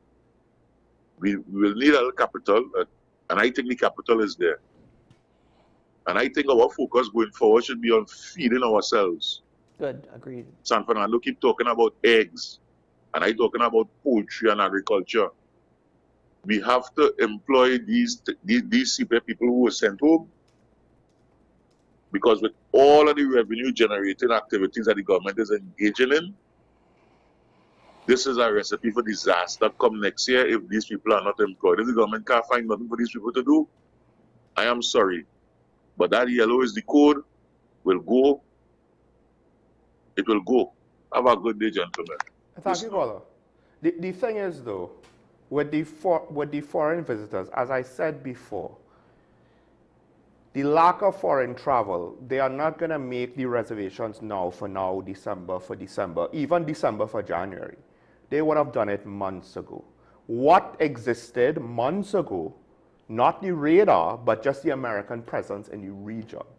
So the thing about the radar having a significant effect on the wider issue, I don't think it's reasonable to assume that. You have to assume that because we don't have the capacity to statistically eliminate variables and to isolate what is the, how much percentage did this contribute, how much percentage did that contribute. But you also cannot put Trinidad and Tobago into the category of South Sudan and Somalia. Yes, and because Haiti, because we're not in civil war, and we're not in war. How many Trinbagonians not on a drug boat, and at this point they could get it wrong one time, maybe twice. They're not going to get it wrong every time, right?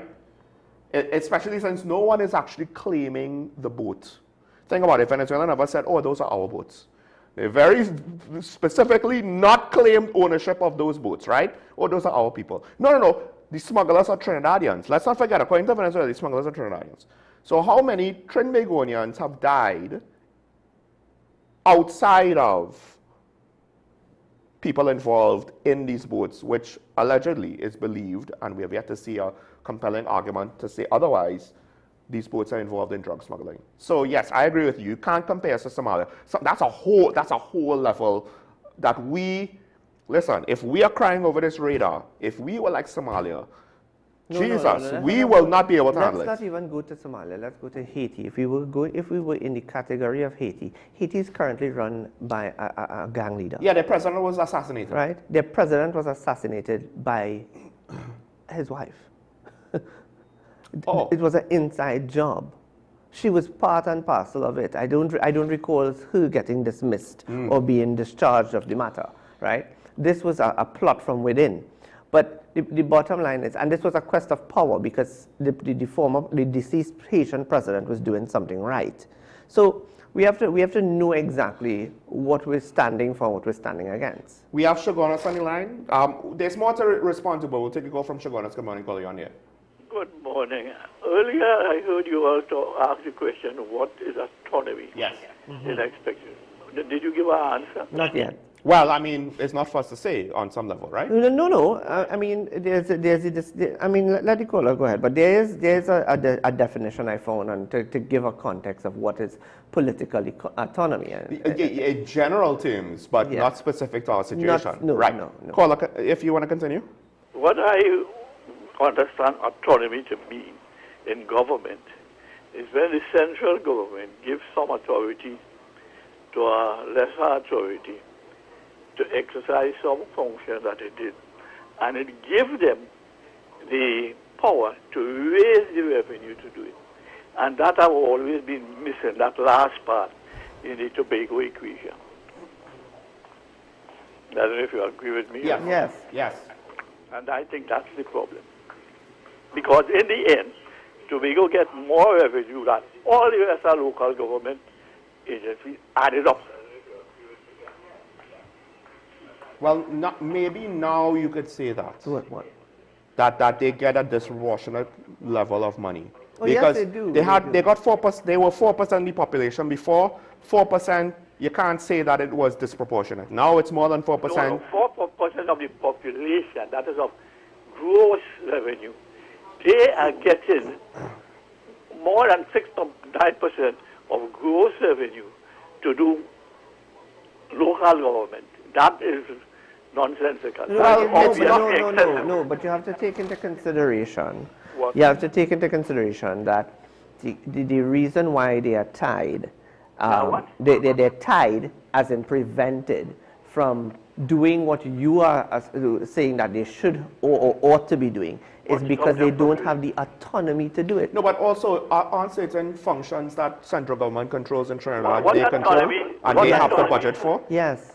What autonomy San Fernando have that Tobago? No, but let's put it this way. San Fernando General Hospital is run by the Ministry of Health, right? It's run by the Southwest Regional Health Authority. Right, but that's still under the Ministry of Health, right? Yeah. Not under the San Fernando Corporation. No. Tobago, you used to run to until they grab it. No, but the TRHA, the Tobago Regional Health Authority, falls under the Tobago House of Assembly now. No. Right. Why did they do that? Well, I mean, yes, if you want to make the case that set a bad precedent, we could argue Not that. a bad precedent. But It go against the very principles of government. right, Because but the head of the health authority should be in charge. but you asked the question. You did ask the question. Why do they need the money? That is technically the answer. So it's for stupidity then. Because everything we talk about so far is against the principles of good government.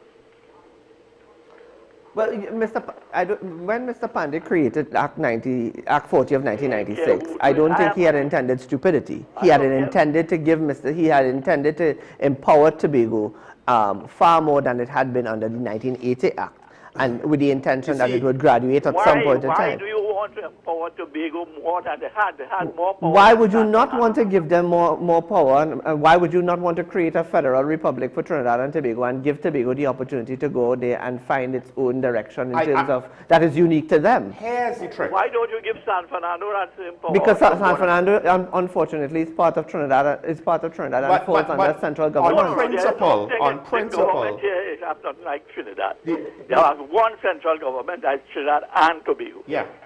Yeah, this is the problem. On principle, The principle in practical terms, yes, Tobago has more challenges than San Fernando, but on principle, if you're going to give Tobago, well, it's a separate island, right? But hold on, caller. Hold on, caller. On principle, if you give Tobago special status, right, there's no great argument to say Tobago should be the unique special status, if you have, especially if you have a federal system, and other local bodies don't have similar powers. We don't have a federal. Right, but the thing about it is, if you look at the St. Kitts and Nevis model, Who? if you look at St. Kitts and Nevis, they're a federation. I don't know Right, about them. of 2 islands. Of 2 islands. And the St. Kitts has devolved a certain amount of authority to Nevis. So what? Look So at that America. they can You know, run. the states in America had a kind of power. But that's that federal. government. But the United States of America is a federation of states. Yeah. Exactly. So that's Right, what but we're saying. That's the So point. that if a federation of states does have more power, how come Tobago have more and they may have federation? Well, basically, the THA kind of is a quasi in between local government and federated state status, right? They're more than a local government body, just Because your guests talk about what Tobago did with the little money they have. And I just pointed out they get more money than all the local authorities has together. well, that's because it was. I assume it was deemed easier. You run your schools and you run your hospitals No, that's because not you're the reason. there. That's not the reason. They take the money that they get and they waste it. Instead of using it, because they employ 90% of the population, working population, I think, in CPEP, but they still give out all the working Well, contracts. I mean, but to some extent, Kuala, you have that problem with central government as well. It's So just what? Central government has So more what? Did you total give revenue. central government more authority? Yeah, but my point is, by saying it that way, you make it seem as though it's unique to the THA. That's not a unique It is situation unique. to Which the part I THA. tell you, I never seen nowhere in the world that will give greater authority to the place for the No. What I mean to say is the Except maybe St. Kitts or the something. over-employment of Tobago by the government is not necessarily unique to Tobago in this country. It happens in central government too. But it is wrong. It was wrong in Trinidad. Yes, In but I'm saying America. the THA is not the reason why it happens. If it was course it is. if it wasn't the THA doing it, it would have been central government doing it in No, Tobago. when the central government started off, it started off as special works.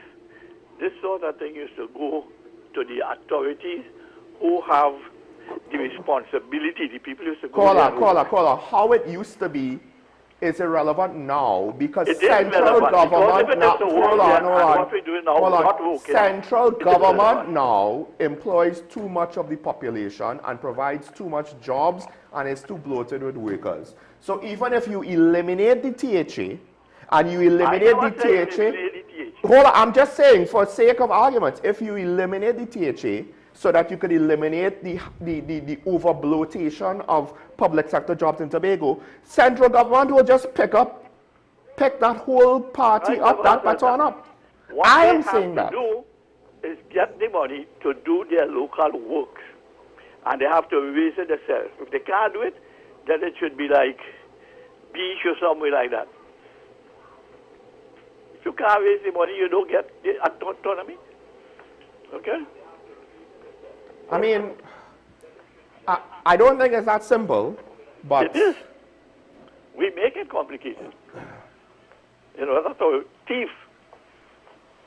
like I said, central government could have used Tobago to steal just as easily as Tobago politicians use the THA to steal. They could have. I can't agree with the attack on the THA like that. No, I'm just saying not it in attacking the principle, THA. I have not attacked the THA. right? I have talked about you give them excessive powers. But you don't know that you've given them excessive powers. I proved it to you that. I tell you they get more money than all the rest of local authorities, so better add it up. Yeah, but again, you could debate if That's not to debate. you could make the caller. At the end of the day, Port of Spain Regional Corporation does not have to foot the bill for the schools in Port of Spain. That's correct. If you want to make the No, but case, you put the bills for more of their expenditure as a percentage than Tobago. where do they get the money from? The other man money or the one that they put the bill Port of for? Spain gets the money from central government. No, That's what property tax was invented for. No, But it no, doesn't no, no, exist. no, It no, doesn't no, exist. does So not that's exist. not It doesn't exist. that's not relevant to the current It is conversation. relevant. No, it's No, not. it's not. It's That not is what because they supposed don't to get. finance it. But caller, they don't get the money from property tax right now. And I would have made the argument. Who are you blaming for that? If you I got- would have if made the you- argument that the THA should have gotten property tax from Tobago. Yes, That was they never should have. that was No, never they debated should have. or discussed or mentioned, and I They always should have. wondered why. But Right? the reason was simple. What they would have collected would be minuscule to what they wanted to spend. At the end of the day, property tax, at least under the PNM administration, last one, was not going to replace central government allocation. Right? Or at least that's what they It's not stated. supposed to replace it. It's Right. supposed to finance local government infrastructure. Right, and the THA has more responsibilities than local government All of them infrastructure. have more responsibility. No. The THA has more responsibilities than any other But local you government just body. mentioned San Fernando have to take the hospital. They don't. They don't. All I am saying, where you have extra powers, that is what the government's supposed to fund, not the basic infrastructure. Right, but my point is, Southwest Regional Health Authority runs the hospital. They are under the Ministry of Health, not the San Fernando City Corporation. The Scarborough Hospital is under the Division of Health and Wellness of the Not THA. the Ministry of Health, right? That is not the running it. It means the health finance that is running it. Regardless, it is not San Fernando Regional Corporation that is running the hospital, right? Are we talking financial here?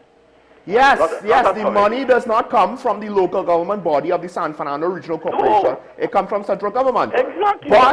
But the money for the for Signal Hill General Hospital comes through the THA. Well, we just proved that that was stupidity. Well, I don't know. I wouldn't say that we proved it. We prove, yes, the head You of have the made health, the argument for. no, the head of the health agencies in the country is supposed to be in charge. Not the House of Assembly who can't even fix a road except give it out a contract and they employ 90% of the people on CPEP. Well, I mean, any road fixing would require giving out a contract. No. And when I was growing up, maybe I grew Caller, that's how it was then. and it used to work. The road Well, was- the road was an again, African so the contract. issue is not the THA, the issue is government. Yes, it is. I agree. Right. Well, then again, you can't. All we talk about is what governments have done. Right, We but talk you about all them are. fellas. But how you are framing your arguments implies that it is a unique issue to the THA, whereas I'm saying a lot of the negatives that you're pointing out is universal for the country.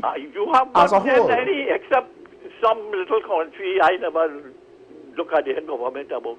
I pointed out to you that in America, it is not so with the states, and I know of no country where you point out that what you're talking about. I know of none.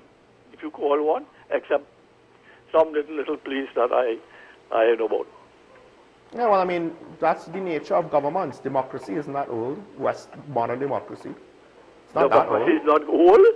Democracy is for the people. And you have the people suffering all about Yeah, that. just remember, Greece That's had, democracy. Greece had democracies, and then their civilizations collapsed. Rome was a democracy, and then it turned into an empire. Okay, collapsed And then we because- didn't have any It collapsed democracies. because some other bigger country, a barbarian country. And like then we Holland didn't have any or something. democracies until America gained its independence, as far as I'm aware. So it's not that old. And what it means to be democracy evolves over time. Because basically what you're saying is the THA was a Democracy mistake. never evolved over time. Democracy was of the people. The people have to bring the Yes, but government, and the people have to serve the country for the people. Whether we like it or not, all things of the people, by the very nature that it is from the people, will evolve over time, whether we like it or not. Language evolves No, over I time. am not going to evolve. When Williams came here, he improved it, he changed the system that he met. Right? So that is no problem. It's only when he was sabotaged by Johnny Holohan and Francis Pivot and the things started to go downhill. I don't know if that's the word that we should use, sabotage. So what they did? Le- If you have a government... I think he running was properly- complicit. So that is how you. Usually that's how it goes. That is how you sabotage. That's not sabotage. Sabotage is when you don't know. Or you disagree. Correct. Really? Complicit is when you know, but you Pretend don't. that it didn't happen. Which I would argue is a more universal issue in politics around the world than outright backstabbing and sabotage. But that's my opinion. That's just my opinion. You argue so like your normal co-host, the lady, when I talk about what is topic I talk about, and she talk all along the topic, except the point I make. Anyway. Well, I mean, I guess in this case, caller, we have a sticking point where the existence of the THA, even as is, you seem to disagree with it. I don't. I am not disagreeing the existence. I am saying they have much power and they make too little contribution. That is what it boils down to. Yeah, but the examples of that are universal to our central government, not just the THA. It's not unique. Which part is it? Since they went and sabotage the property tax, as Karen had the thing. The problem with property taxes had not been following the law. It's supposed to be viewed every so and so time. Well, yeah, but and when she went to do it, they lost the election and the new government tried out. Well, I would make the argument the problem with the public service on a whole is that in too many ways it does not follow the law. Beyond that is why you have the politicians. That is why you have a cabinet to see that they follow the law. But our cabinet do the opposite. It forces them to break the law. I will say this: the biggest issue we have with our elected officials is not being able to hold public officials accountable. Why? The procedure is it? But they don't do it for whatever reason. Exactly. That is the whole discussion we had was about that government not doing what I mean, let's put it this way: the procedures with regards to what to do with page taxes are there, but so. Caller, we're gonna have to agree to disagree here on some level, right? Although you did make a point that I do agree with, I'll talk about that off air because we have to start wrapping up. Thank you. I'll agree with him on this though. The question of taking it further, because I alluded to that with regards to, well, how much powers do you give the rest of the individual corporations in Trinidad? No, the idea is that when you move to autonomy, they're not considered a municipality. Right, but ironically, the PNM's local government reform was to make multiple bodies like the THA to now be the executives. And I would say this, perhaps it would be better that certain areas get more authority and responsibility over their area overall. I agree.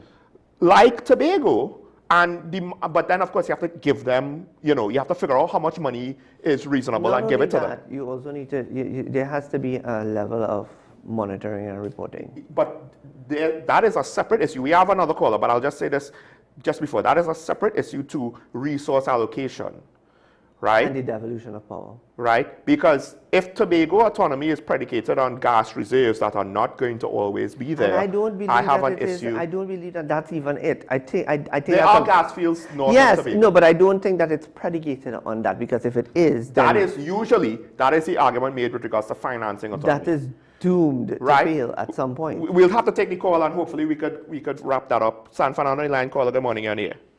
Morning, Sean. Morning. Morning to my favorite geopolitical scientist. Always in blue. How are you going, Dr. Mommy?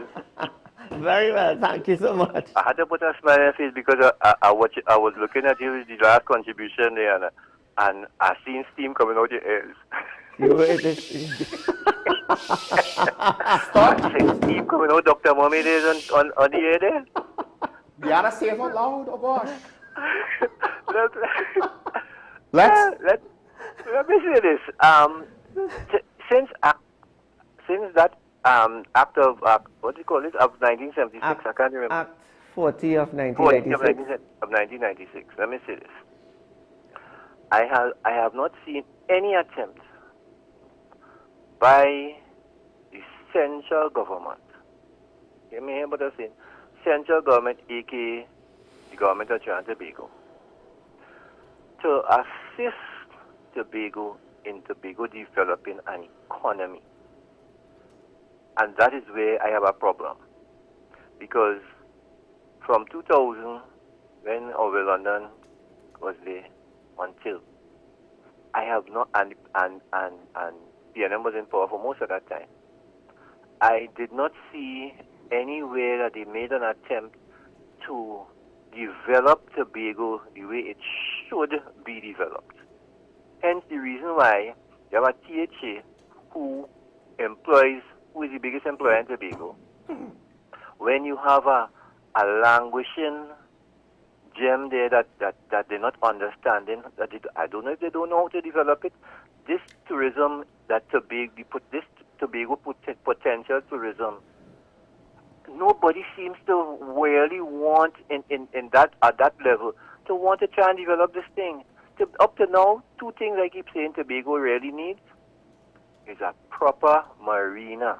We have no marina in Tobago. None. And Tobago needs a proper port. That thing in Scarborough there is not a port. Well, the thing about it is called Trevor James, Secretary James has a plan for the harbour in. Yes, I saw that. And then Minister John has a plan for the marina in Charlottesville. And I think the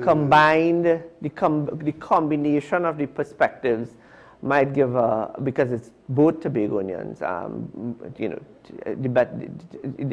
it's the first time in a very long time there's proactive leadership from Tobagonians to Tobagonians. I mean, in the last administration, you had Tobagonian PNM fighting Tobagonian TPP when you would have thought that one Tobago would have, because we're Tobagonian. Our politics doesn't allow for that. It doesn't allow for that. But, the thing about it is, you're right.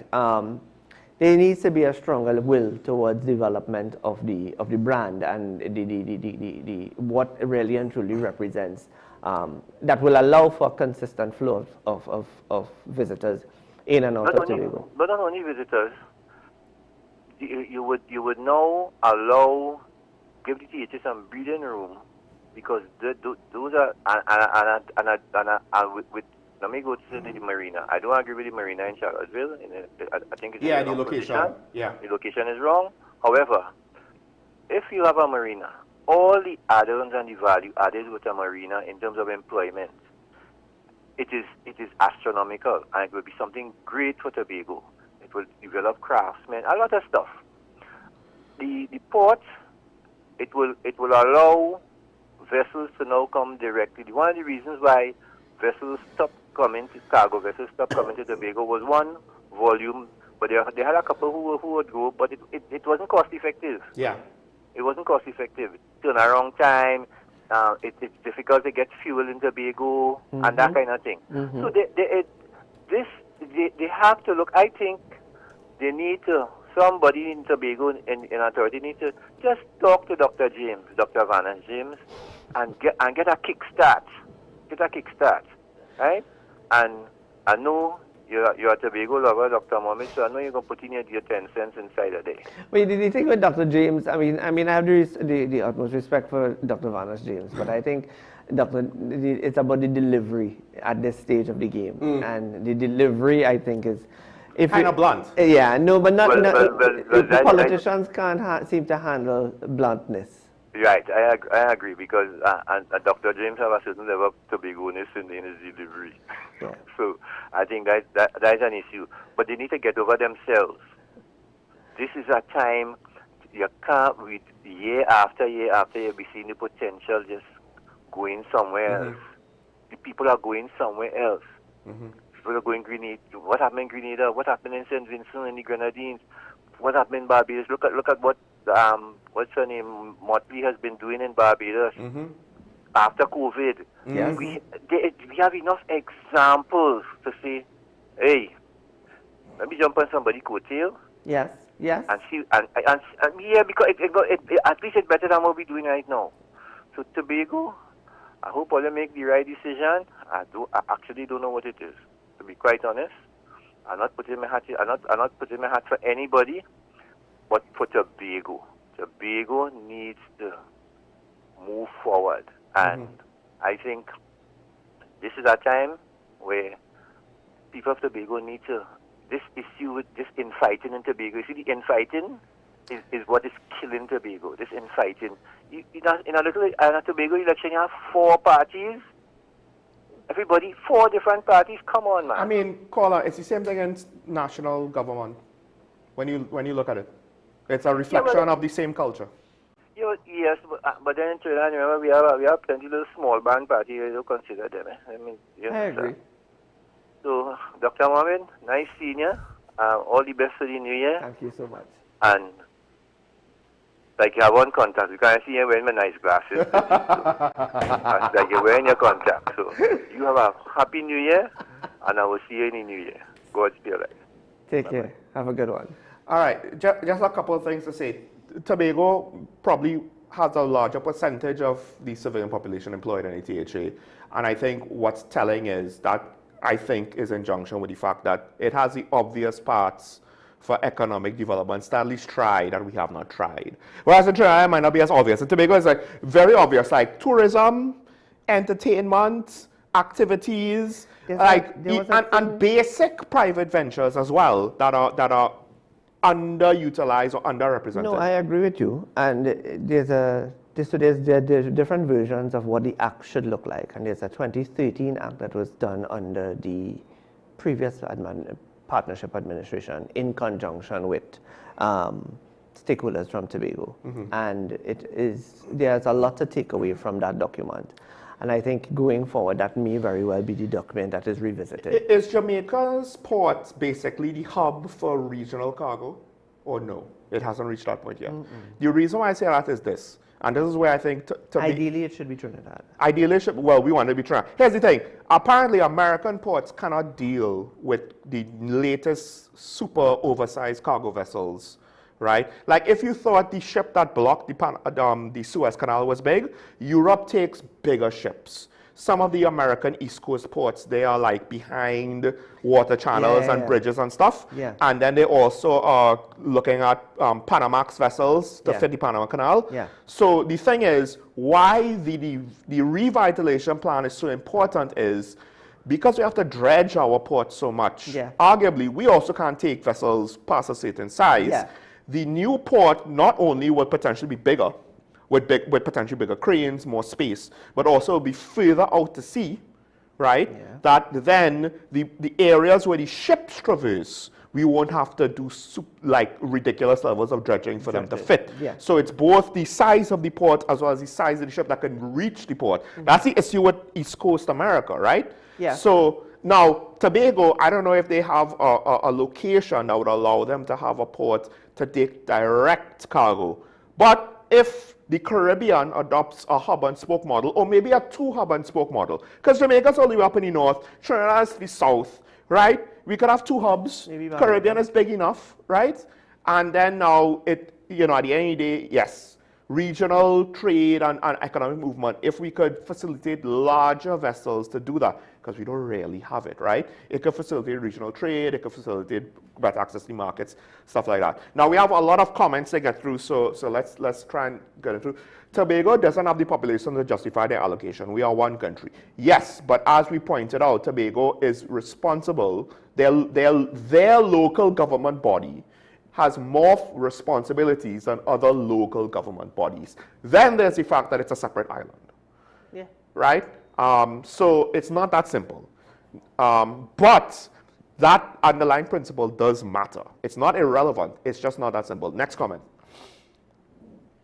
No country in the world does have discussion on national security, far more any kind of discussions about it. That's not true. America has national security discussions all the time. It's a big issue of where their bases are, and their military budget and spending. It's only Trinidad and Tobago and the PNM and other countries doing. Part of it is we've never been in this position before. You think Taiwan doesn't debate national security issues? Japan doesn't debate national security issues. They have a helicopter destroyer, which basically looks like an aircraft carrier, and their constitution is silently screaming against the politicians. We're not supposed to be doing this technically. Tobago wants to be separated from Trinidad. No. I believe every time they've said no, we don't want independence. the issues with autonomy get magnified and multiplied by independence and Yeah, separation, agreed. right? They want their own laws, right? That is madness. Well, don't they have state laws in America? Yes, they do. And other parts of the world, they'll have local laws. And state laws. I mean, there's also city and town laws, There's right? federal laws, there's state laws, so obviously that's, I mean, in Canada and the United States. New York has city tax. Yes. All right, let's go to the next comment. Poor comparison and situation as unique, pontificating from a psyche that is already Trinidad-centric based won't be won't be a relevant discussion. Here's the thing. I think it's more of a national perspective, right? That's to frame this as a Trinidad versus Tobago. No, it's not, because the basis of his arguments are nationally, why should it be so, right? That's the issue. At what point are we going to say national responsibility and authority ends and local authority for Tobago begins? Well, we need to see. We need to. That's what autonomy. Just look at the 2013 Act, the 2013 white paper, and it will give you the Well, what's currently in place. what will be, what is being proposed, what will, I guess, gather will get proposed again. I'll believe it when I see it.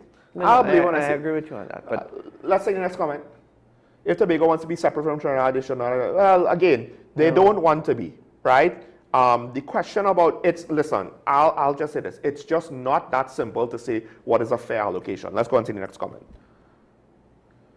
How about we don't give the government no revenue by obeying any laws in the road? This is Trinidad and Tobago. We break laws culturally. I like this comment, though.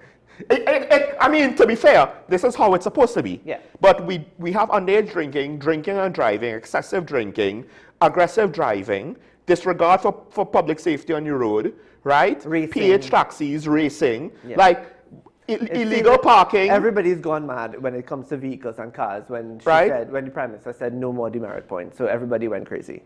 I'll say this though.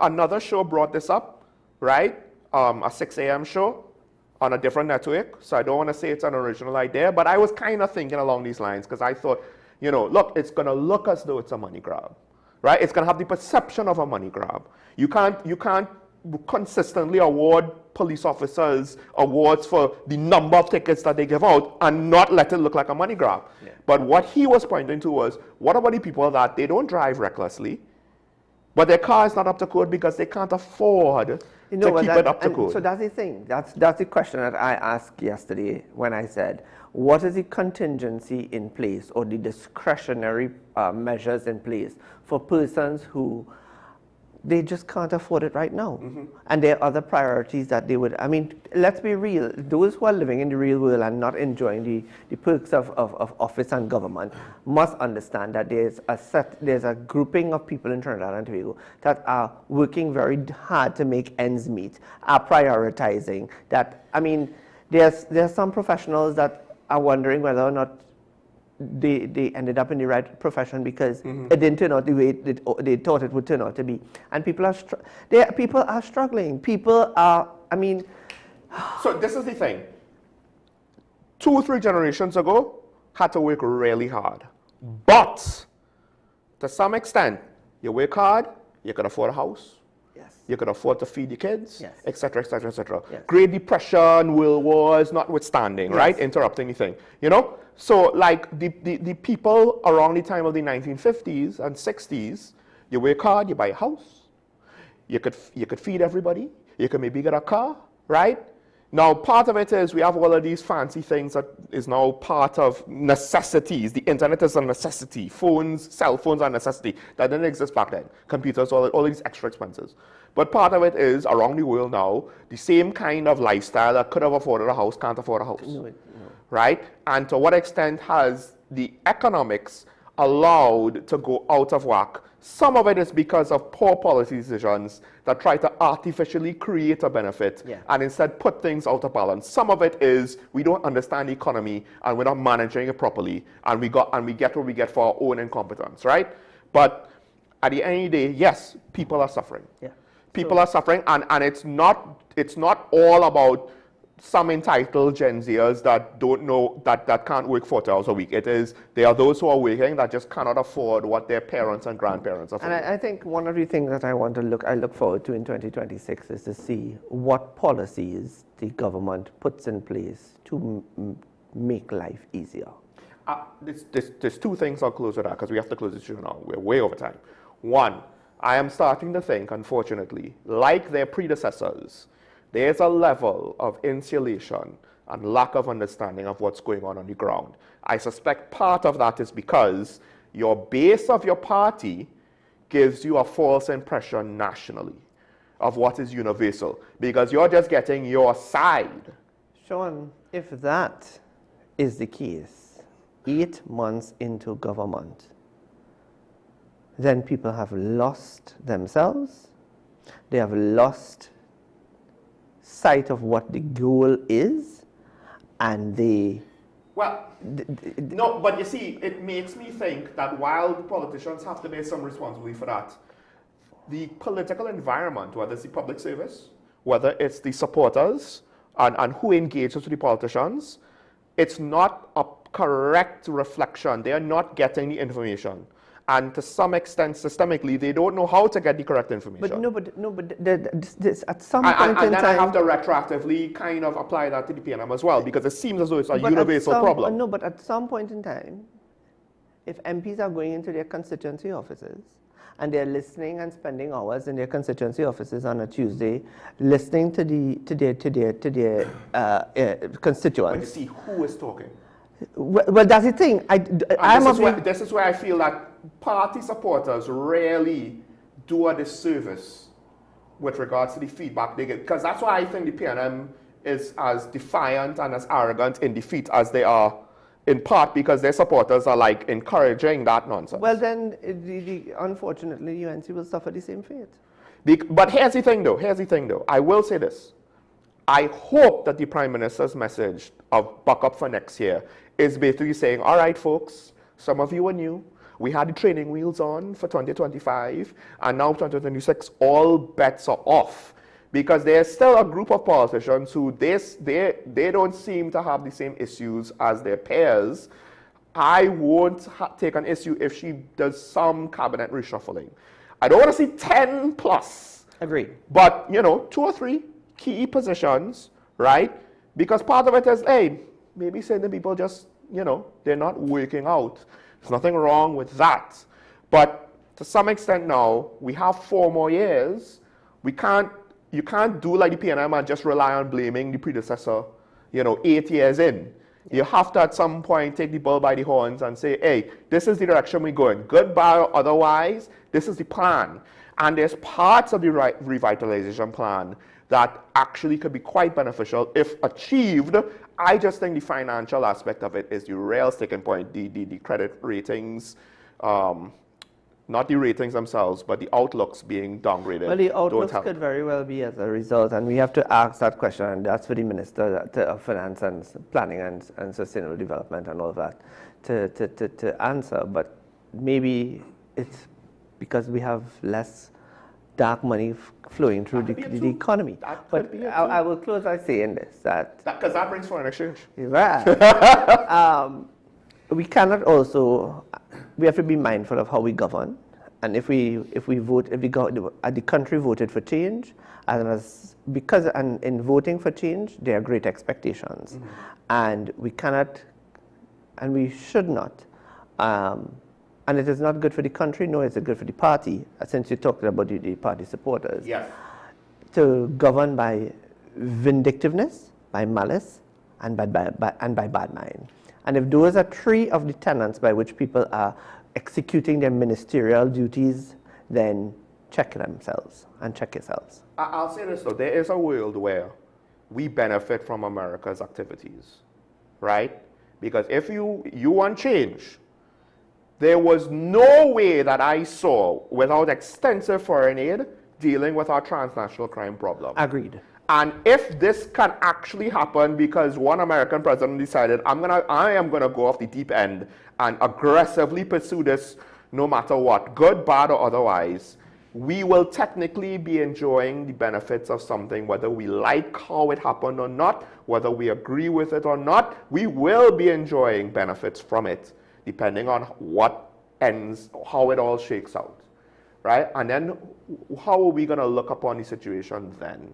It's a very interesting uncomfortable question to consider. But to some extent, putting cart before the horse. That said, THA elections coming up, and this might be one of the last times we speak about it on WSN this week. We won't necessarily have any fresh coverage next week, but we will speak about it. So Dr. Mohammed hopefully will be on. You will be in Tobago for the THA elections. At some point, the week of the THA elections, we'll have you on to unpack the results. Thanks for joining us once again. Yeah.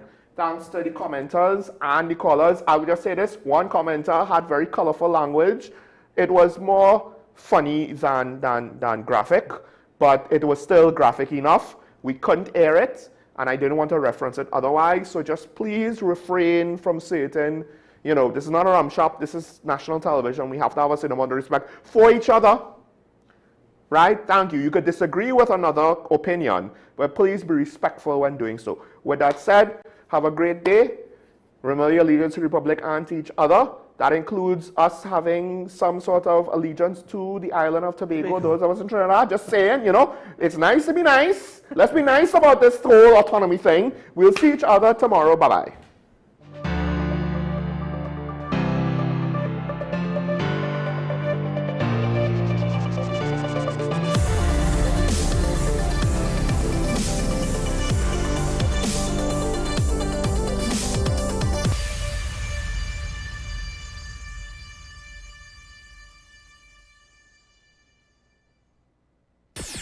WESN.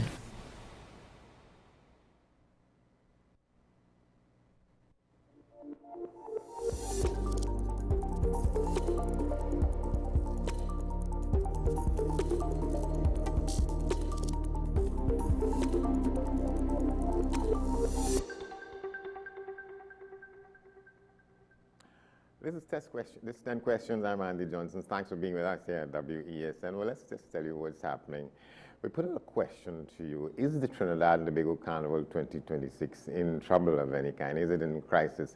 That's word on the ground coming from more than one source in the country these days as we lead up to that time in the year for that big internationally welcome festival. What we've been told by some people, a lot of parties have already been cancelled. People have cancelled their flights. Fetes have been cancelled. Tickets not moving. People not coming. Those were some of the things that I've picked up from discussions with people about it. What's your view